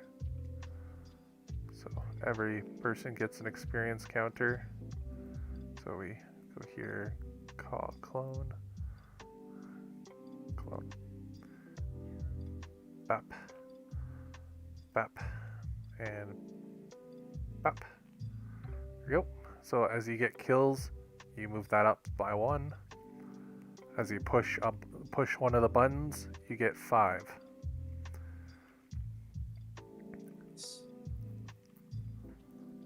Alright, so lastly, we gotta give out our starting gear. So everyone should get frying pans except for Tiff. She gets a SMG. So where's the item cards? Item cards are over here. So we need... This needs to be shuffled. Almost. Pimp card. Okay, good. They are. Shuffle. Flip these. Inventory cards. Flip these.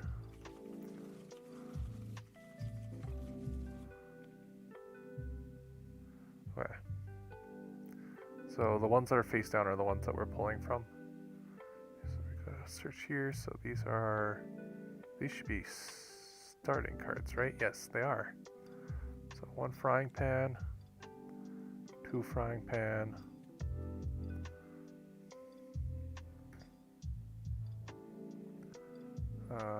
crowbar. 1 person gets a crowbar. And then I get an SMG that I need to find in the pile here. SM. Nani? I have a Rob is Sean Connery. Nice.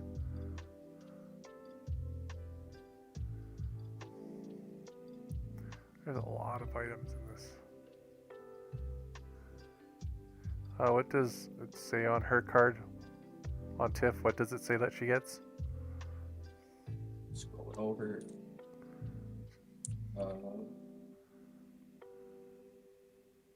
Starts with sub MG. Sub MG. Mac 10.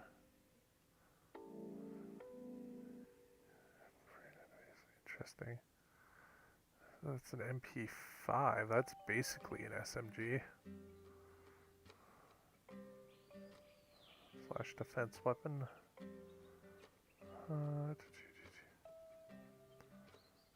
I'm just gonna pull.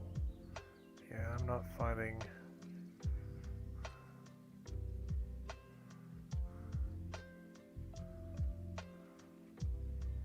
I'm not finding it.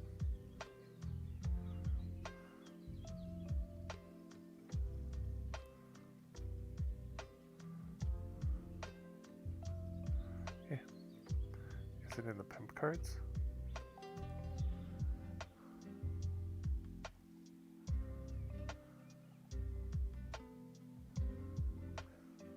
Nope. Alright, so we're just gonna have to. So we're just gonna pull an MP.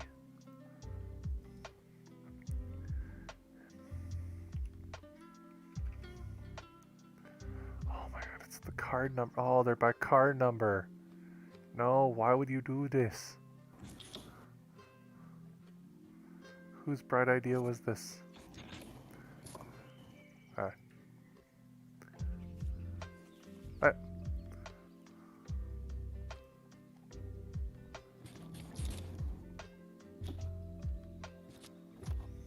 Come grab your cards.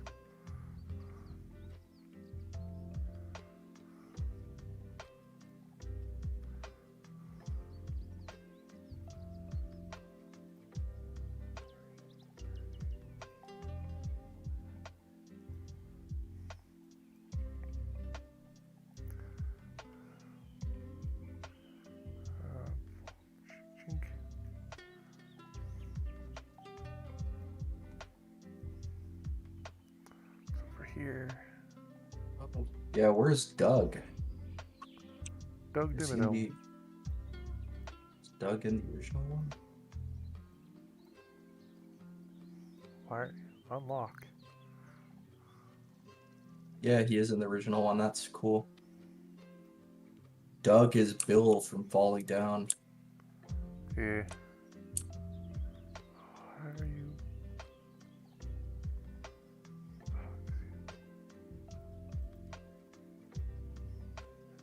don't want lunch. I want breakfast.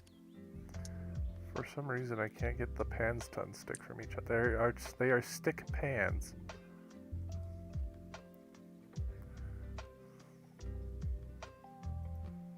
Bam. Bam. You can copy, you know. Yep, I just did.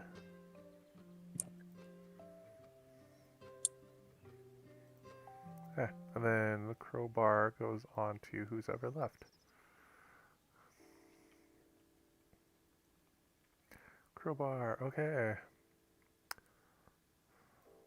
There we go. We have our starting gear. So do you want to go first or should I go first? You can go first. Bam. Okie dokie. So, everybody has base 3 actions. You move by basically each room is 1 square, or each in between the crosswalks here is 1 square. So this is 1, 2, 3, 4, so on and so forth. Everything you do costs 1 action. So shooting is an action, moving is an action, breaking down a door, activating a button, all in action. Reloading, some guns require you to reload, which cause an action. Or you can do simple things like passing stuff to someone, or making noise and petting dogs and stuff. Some characters like Ned and Wanda and stuff have passive abilities which let them do things for free, or if you take an action to do a specific action like Wanda's movement, it lets you add to it. So 1 movement is 2 in the sense, so it's 2 for 1. This game uses a automated enemy generator, so the game basically runs the minis for us. Guys will target the loudest noise possible if they don't see anyone, or they'll go to the closest visible player. And if they're forced to, if a unit or a blob is forced to split between the two because they're both closest, and there's an odd number, the one that has the odd number will get a model added to its blob to make it balanced. Hence, that's what it says in the rule. So, I'm going to activate, well, let's just do them in order that is on here. So, it'll go Ned, Mitch, Tiff, and then Chaz for who gets activated. And then I will, because I have the zombie head here, pull the cards for the zombies. And then at the end of the turn, it will get passed to Mitch. And then back and forth, back and forth. So, to move Ned, we probably want him to search as soon as we can, because that's how you get cool stuff. So I'm thinking I'm going to move him away from the zombie stuff. So we're going to go 1, 2, yeah, we're going to go here, 2. And we're going to search the car trunks. So you can search car trunks for basic gear once. The only one that's special is the Pimp Mobile. You pull from the Pimp Mobile card selection. And let's see what we get. We got a Claymore. Cool. So that goes into his inventory. That's going to be really good if we need to, we can trap guys in the hallway. Oh, I see. Just in case the Weezers don't work out. The Weezers must work out. Yeah. And then his last section is there. Alright, it's your go. Cool. Okay, so Mitch is blue. Are you feeling blue? Yeah, feel blue. So let's see here. I have a +1 to my movement action. Yeah, so that means you get let's say plus move, or how does it speak it? Plus free 1 move action. Yeah. So you get 3 actions as normal, and then you get a bonus action that can be only used for moving. So you can potentially move up to 4 spaces a turn.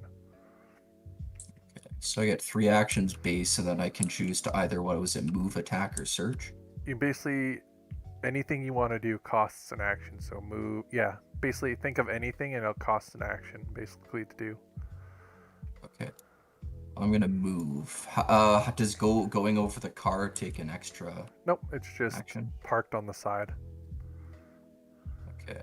So I'm gonna use 1 action to move, and then I'm gonna use my free movement action for this to go into the car.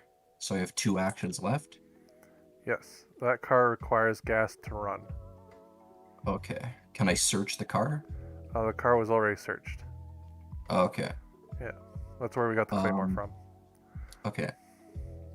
I just didn't know if you could search multiple times. Then I guess I will move into the building? If you want to. Was that a bad idea? I can speak. So when you open a door, there's a chance for a zombie to spawn.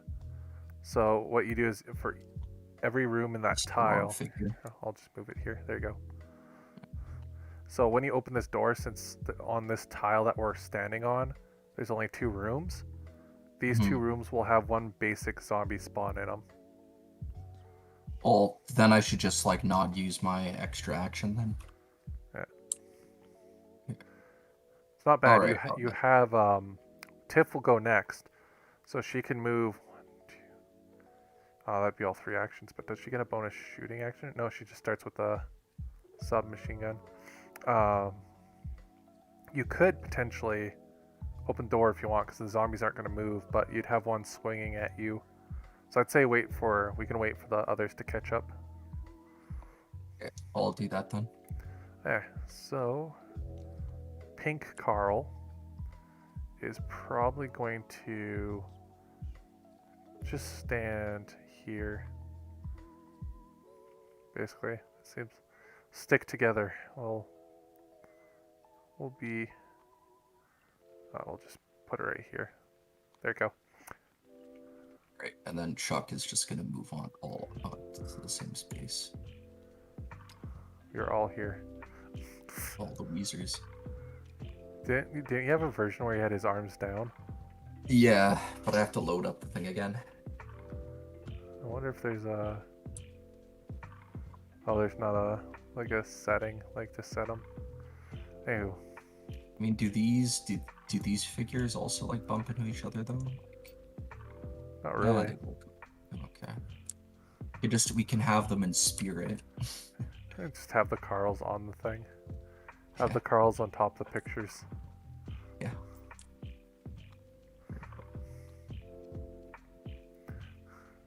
Oh, if they die, they lose their Carl. Yeah. Their spirit, they lose their Carl.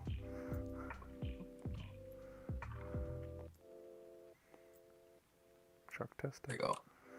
Alright, now we gotta pull the Zombombles. So we have 1 zombie spawner that is open.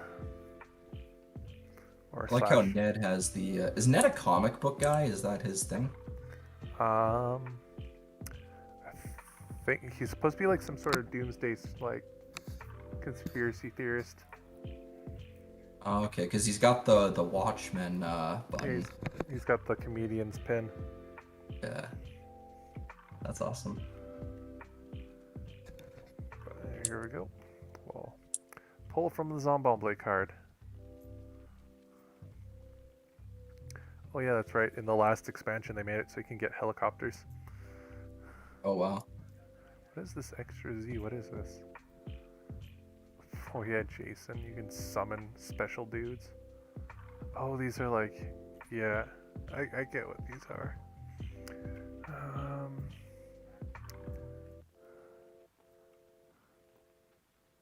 Do you have these like in physical copies? Yeah. There's no way you have all the characters though in like your collection though. Oh, I don't have all the specialty characters, and some of these were like fan-made ones that they never got to printing. Oh, okay. But I basically have every expansion. Oh, nice. Yeah, I take it. I take it Jason Voorhees isn't in the game. Uh, uh, there is a couple of those guys who were made as bosses you can spawn in, and then of course again Right. some of them are fan made, which is nice because the guys who make the board game released software in their how they build stuff, so people can make fan made stuff. Oh, Yeah. Alright, first card. It is. What is this? Skinner zombies. Oh boy. Nothing gets spooned. So we're good. good. I forget what Skinner zombies do. But it is back to the top of the round.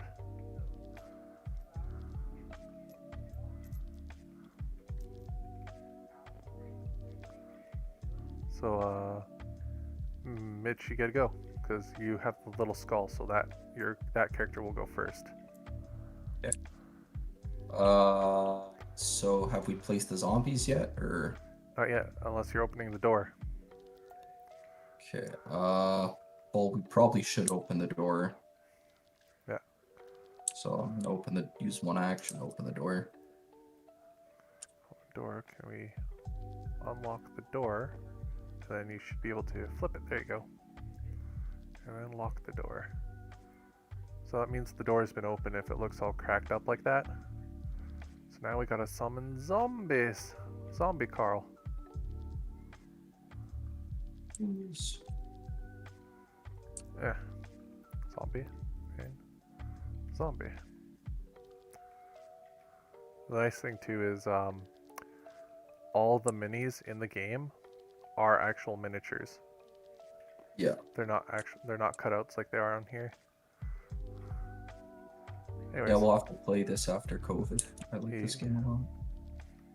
so the zombies don't get to react right away, they're just there now. Can we have or I don't know. Should I could melee them. Yeah, so you But- still technically have a free action to move and then 2 other actions, so you could move in one, swing in for one, and then you'd have 1 extra to either search or move to a different room. Yeah, I'm gonna try smacking them. Use my free action to move and then try smack. Here we get the dice. Objects, components. Dice.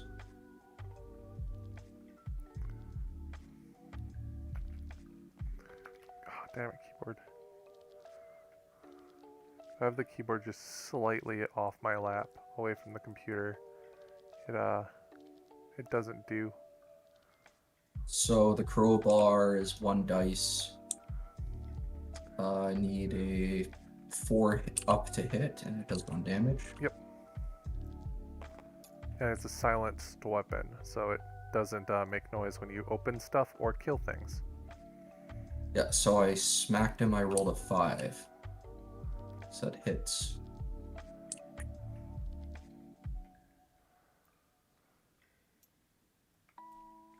So would that kill him? Does he have 1 health? Yes, so basic walking zombies, if you get that hit, do only have 1 health. So you just kill them. Cool. So you're gonna move it to the side or yeah. Because we'll need them again anyways. So now you get to, on your little experience tracker, level yourself up by 1 point. There you go. And then I'm gonna use my second action or my last action to search, I think. Sure. So at the top there should be a big pile of cards over here. Oh yeah. And actually I can just draw it to you. Let's go draw to, or deal to green. There you go. What do you get? I don't know where it spawned. Should spawn on my thing, should it? Yeah, you should see it in your, like, it should pop up with your, thingamajiggy on your, Yeah, it should pop up, like you should see on the bottom of your screen. Yeah, it's not there. It's weird. Let's see if I can try this again. Deal to... I'm white. Let's see if it deals to me. Nope. It doesn't want to deal. Okay. We can just move the deck and then I can... Yeah, I'm just going to grab the deck and bring them over. So we need this one for items. And we need this one for zombies. Yeah. Do we need these items that are flipped over? Or they're just there for show. The ones that are flipped back, yeah, we need these. These ones are the Pimp Mobile cards. Do we need the altered? Or no, this is all other stuff. Yeah, that stuff we can skip. Then anything in the zombie deck when you pull, if you pull anything that's not a regular card or toxic, you just skip it. I got a katana. Well then. Nice. I guess So, I'm guessing that's supposed to be a character specific sword. So it looks like all the items were just thrown in, but we'll take it. fair enough. So that's kind of cool. Actually, how does that work? Range. Oh, it gets better the more insane that the level goes up. Oh, okay. Oh, I wonder if that's supposed to be like oh, what's her name from DC? The lady with the sword that eats souls. Oh, yeah? Kana, whatever her name is. I wonder if You that's... shuffled the deck though, right? Yeah, the deck was shuffled. Okay, cool. I just got really lucky. That nice. Am I able, like, do we have a better melee character, or am I like the most melee? Or You're the most melee, Okay. except for Chuck Norris. Chuck Norris is also actually he gets a free punch ability, so you can move Chuck Norris on his turn to Mitch, do a trade action, and then walk into the other room and punch the zombie for free. Oh yeah, I should do that. He said he's getting 2 attacks. Basically. What's his punch though? Let's See if does he need a card for his punch? Yes, so when you do basic melee, you need a weapon for it. So everyone starts with a pan or a crowbar. So the pan is basically like a 6-up, 1 damage, like fist. Oh, it's just a free melee action, so he gets to attack twice with that sword. Yes. Oh, that's nuts. Or move 3 times and swing. So I'm going to go with Tiff. I'm going to open this door. So, because the blue button that we need is right here. And this way is blocked. So, here we go. I gotta unlock it, that's right. Flip. Okay, so this is a hallway. So, 1 zombie spawns in the hallway. Then there's 1, 2, 3. 3 rooms, so we need 3 more zombies. 1, 2, 3.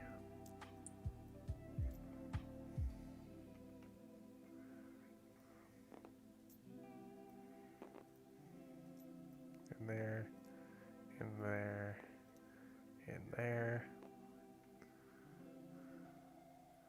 There we go. So that's 1, 2. So open the door. Ah. Never mind, I cannot open the door. Flip that back over. But they will be there once it's opened, so we'll just leave them.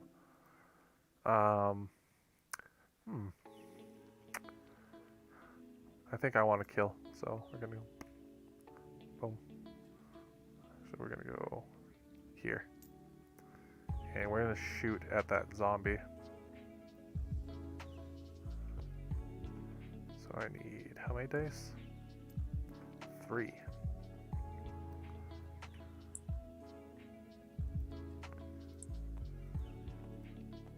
Yeah, so in order for us to open doors, we need characters that have gear that has the door symbol on it, like the crowbar. Yeah. And boom. Oh, that definitely kills them.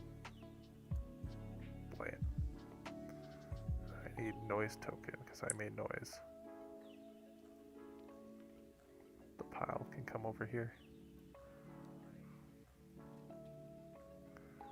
Okay, so lots of noise over here.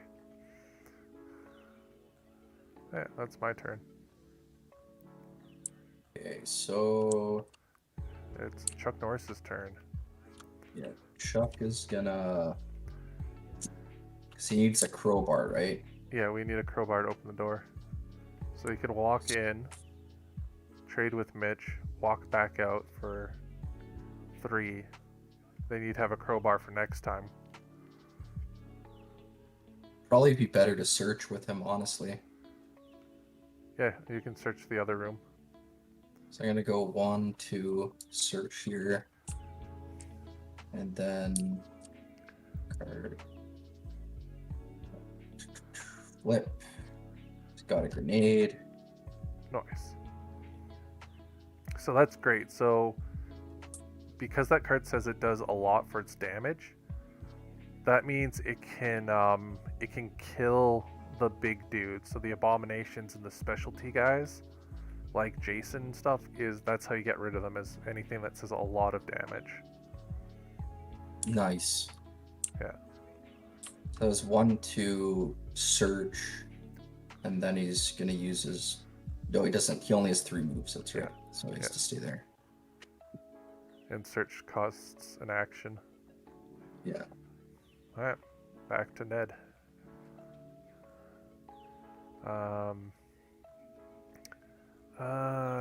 Ned could search, or Ned could wait. Doesn't Ned need to be in a ring to search though? And we already Yep. searched these 2. You can search in the room. The rooms you can search multiple times. You just can only search once per turn with 1 character each. So, Oh, yeah, the only exception again is the cars. Vehicles can only be searched once ever, but rooms can only be searched once per character. So, like, Ned could search this round, and then next round search again. oh, I see. Okay. Yeah. There's some rules, and depending on which version you're playing, there's especially some scenarios, you can only search a room once per game. So it can be hard when you have to think where you have to find resources. Riot shield. Got a riot shield. You're getting all the good stuff. Yeah. I'll have to dig through that deck next time I'm on here, and I'm betting you all the basic gear are thrown into that deck. So it's like this is from Rue Morgue, or the prison one. Yeah, we're getting like really good stuff. Yeah. It's just fun. Yeah. It can be cheesy. In the core game, you're like getting shotguns, tin cans, and like ammo, not anything like claymores or grenades. Anyways. Yeah. It's your turn to pull the zombie cards. Okay, so this is zombie cards. This guy. Yep.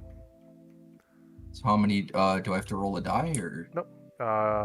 We only have the 1 open so far, so you just pull 1 card. Okay. Flip. Okay, so 4.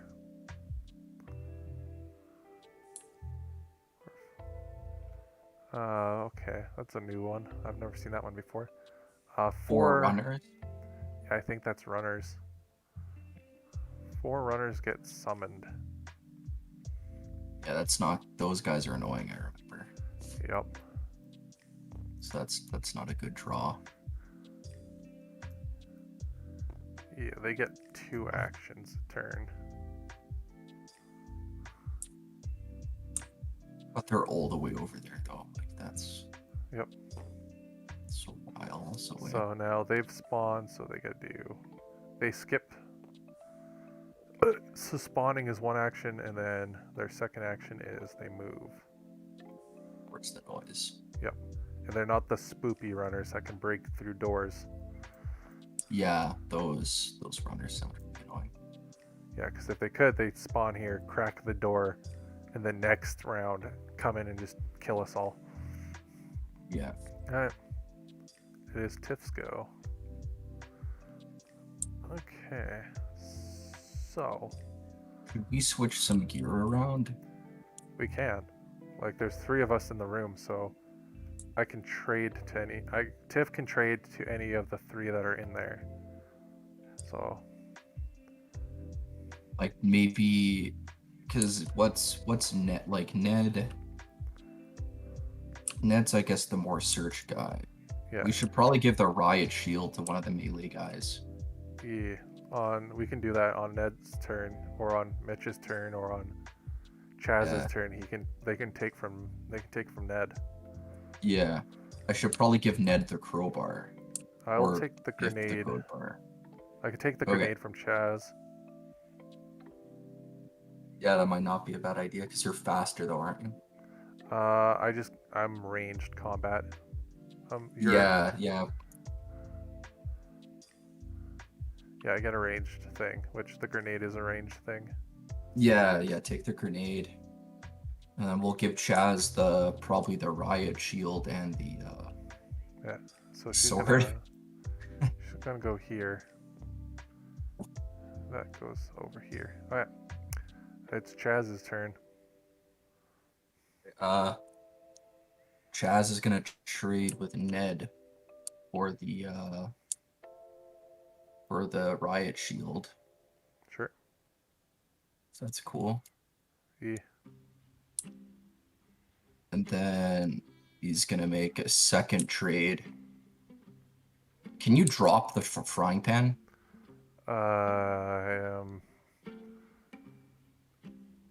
Technically no, but I've house ruled it that you could. Okay.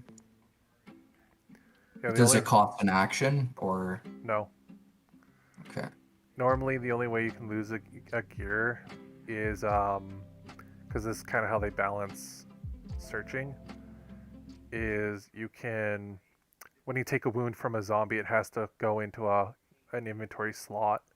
So you drop an item and it replaces it. Okay. Yeah. Well, could I trade for the sword and then drop the frying pan? Yeah, if you want to. Okay, so I'll do that, and then I'll move Chuck to. I'm just gonna call him Chuck. He's Chuck. He's Chuck. I'm gonna move Chuck here. Alright. Actually, I'll just. you'd stay here because it was 2 actions to trade twice and an action to move in. Well, he was in this room, right? So wouldn't it have been like You- trade twice then move? Oh, he was in this. Oh, Yeah. he was in the other. Yeah, Okay, I so- moved him in there for you to do the trade. Oh, okay, yeah, that's fair. Alright, Neddy boy.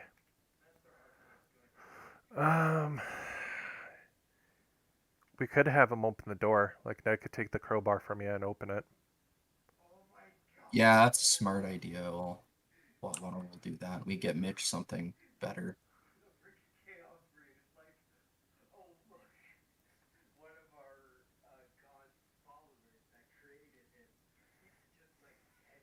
There you go. There you go. Not leave you without a weapon. Yeah, I'll take the frying pan for. Yeah. Alright.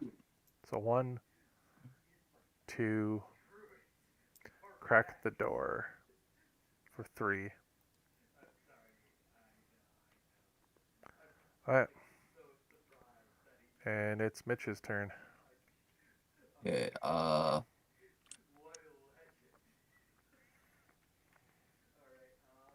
I should Can I still search? Technically, yes. Because there's no. I won't have enough actions to kill that. I mean, I guess I could 1, because I 2, can move. 3. Yeah, so it'd be free free moving to the street. 1 move in the city, and 2 to get into where one of the walkers are.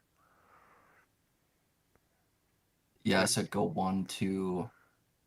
So Because yeah, it'd be 1, 2, 3, right? yeah. So you can either go into that room or you can go onto the sidewalk over here and punch either zombie. You But basically there's three zombies all bundled up, so if I go in there, I'm gonna get hit by one because the turn will end, right? yes.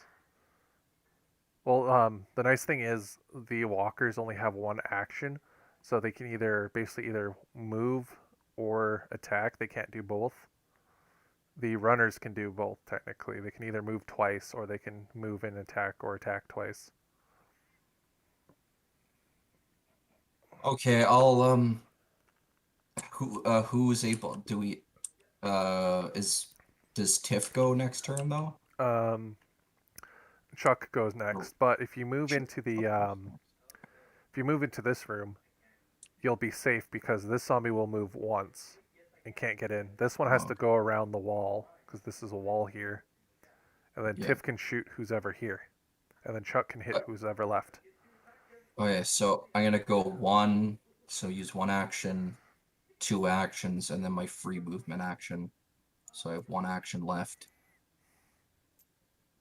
to attack that zombie. The frying pan needs. Oh, that's awful. Um, hits on a 6+. Yep.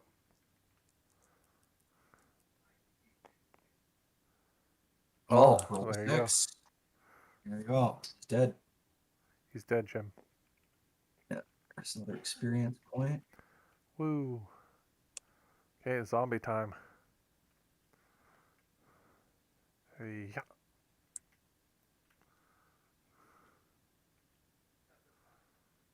Okay, sewers.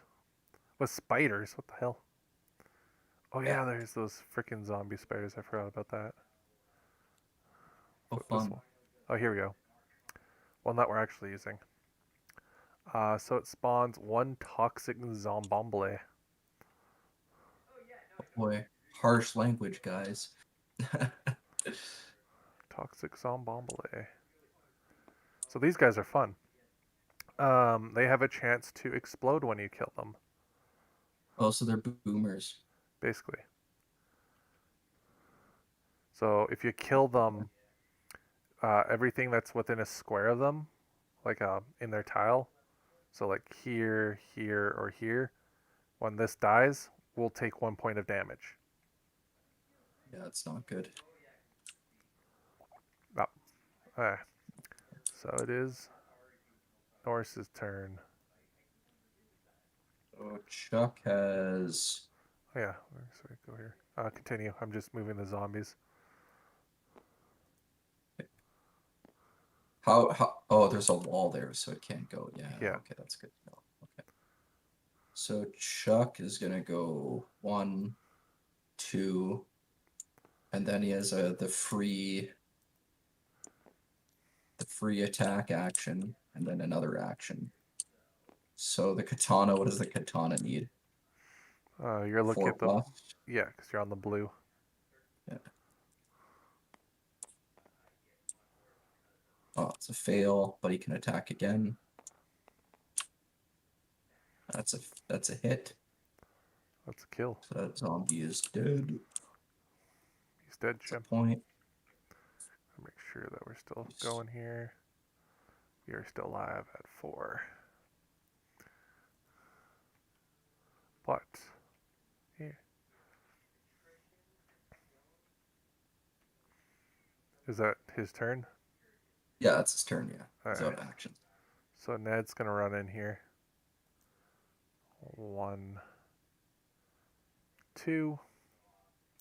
Let's try to get Ned a kill. Just put down the Yeah. claymore. Nope. So that's one attack, one more action. Actually, no, I can't get another action because it's 1, 2.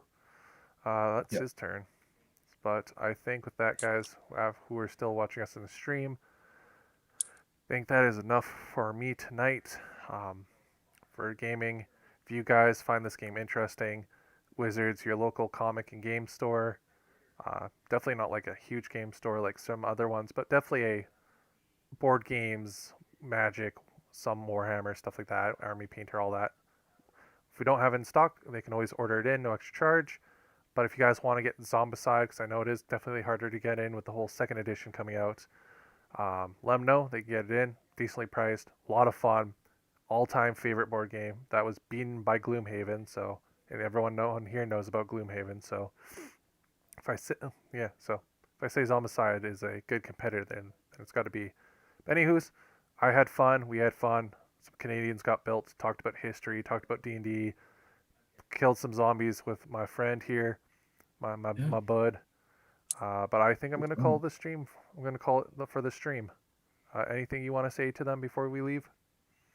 Oh, it's just nice having me on again, and it's a pleasure. And some good games. Check out Wizards Comics. They got it all for your hobby and comic needs. So it's nice talking to you guys. Yeah. Thanks for having me. Sure. I'll be right back. I'm just gonna switch to a channel so I can have my outro music play. Sounds good.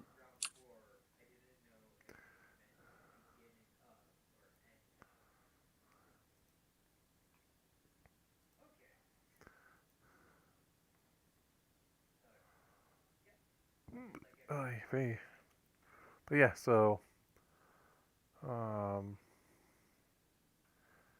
see, royalty free.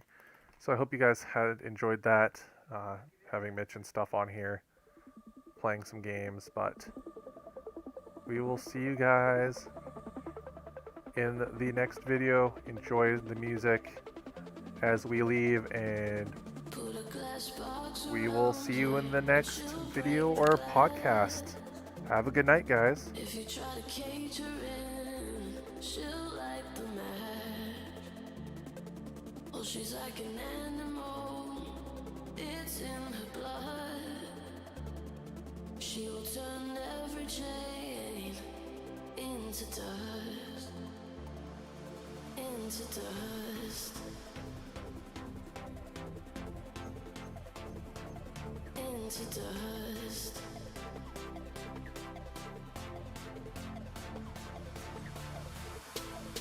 Like the wind is free, like the water's deep. She's a burning rush. If you try to take what is everything, watch it turn her life into dust,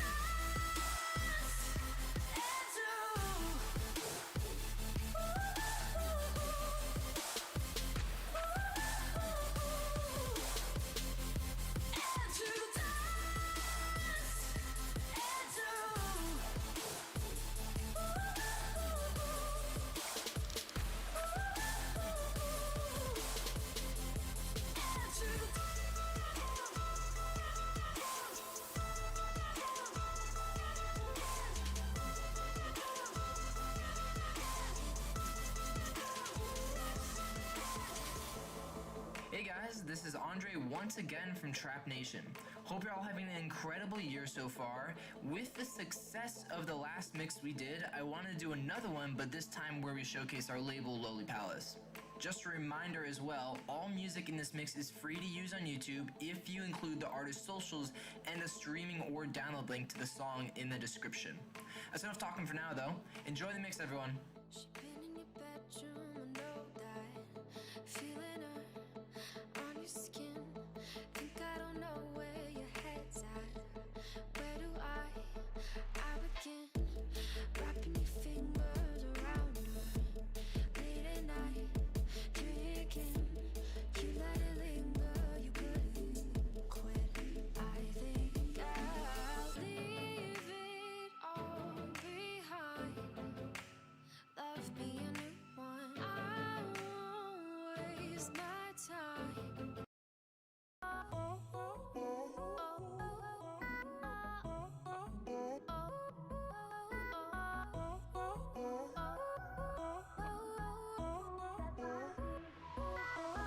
Saw you on a Tuesday. You were sipping on a Douce with that bitch who's acting moody. Hey, I've been trying to find my way back.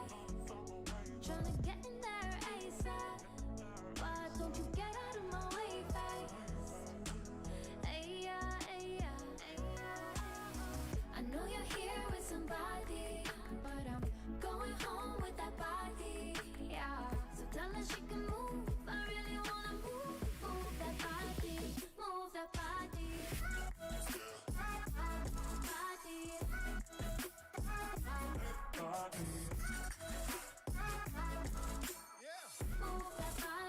Move that body, yeah.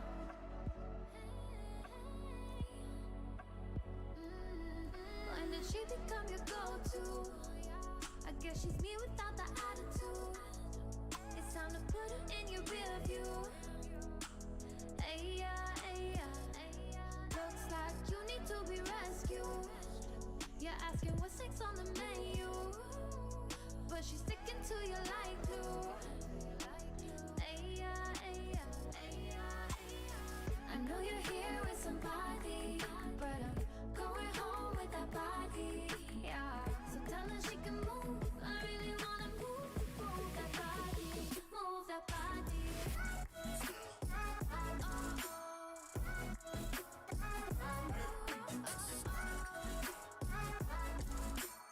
Move that body, move that body. Move that body, yeah.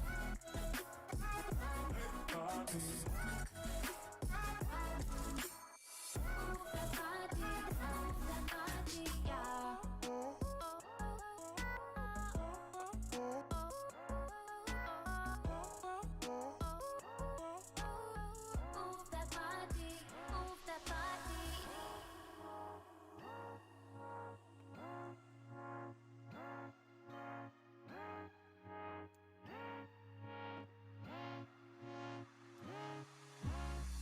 I keep falling back, yeah, I keep falling back. Oh. Try to give it up, I try to let it all go. I think I need you, think I can live without all of your flaws and all of your ups and downs. I really need you to work this out for me. Now I'm back at square one and there's no turning back to what we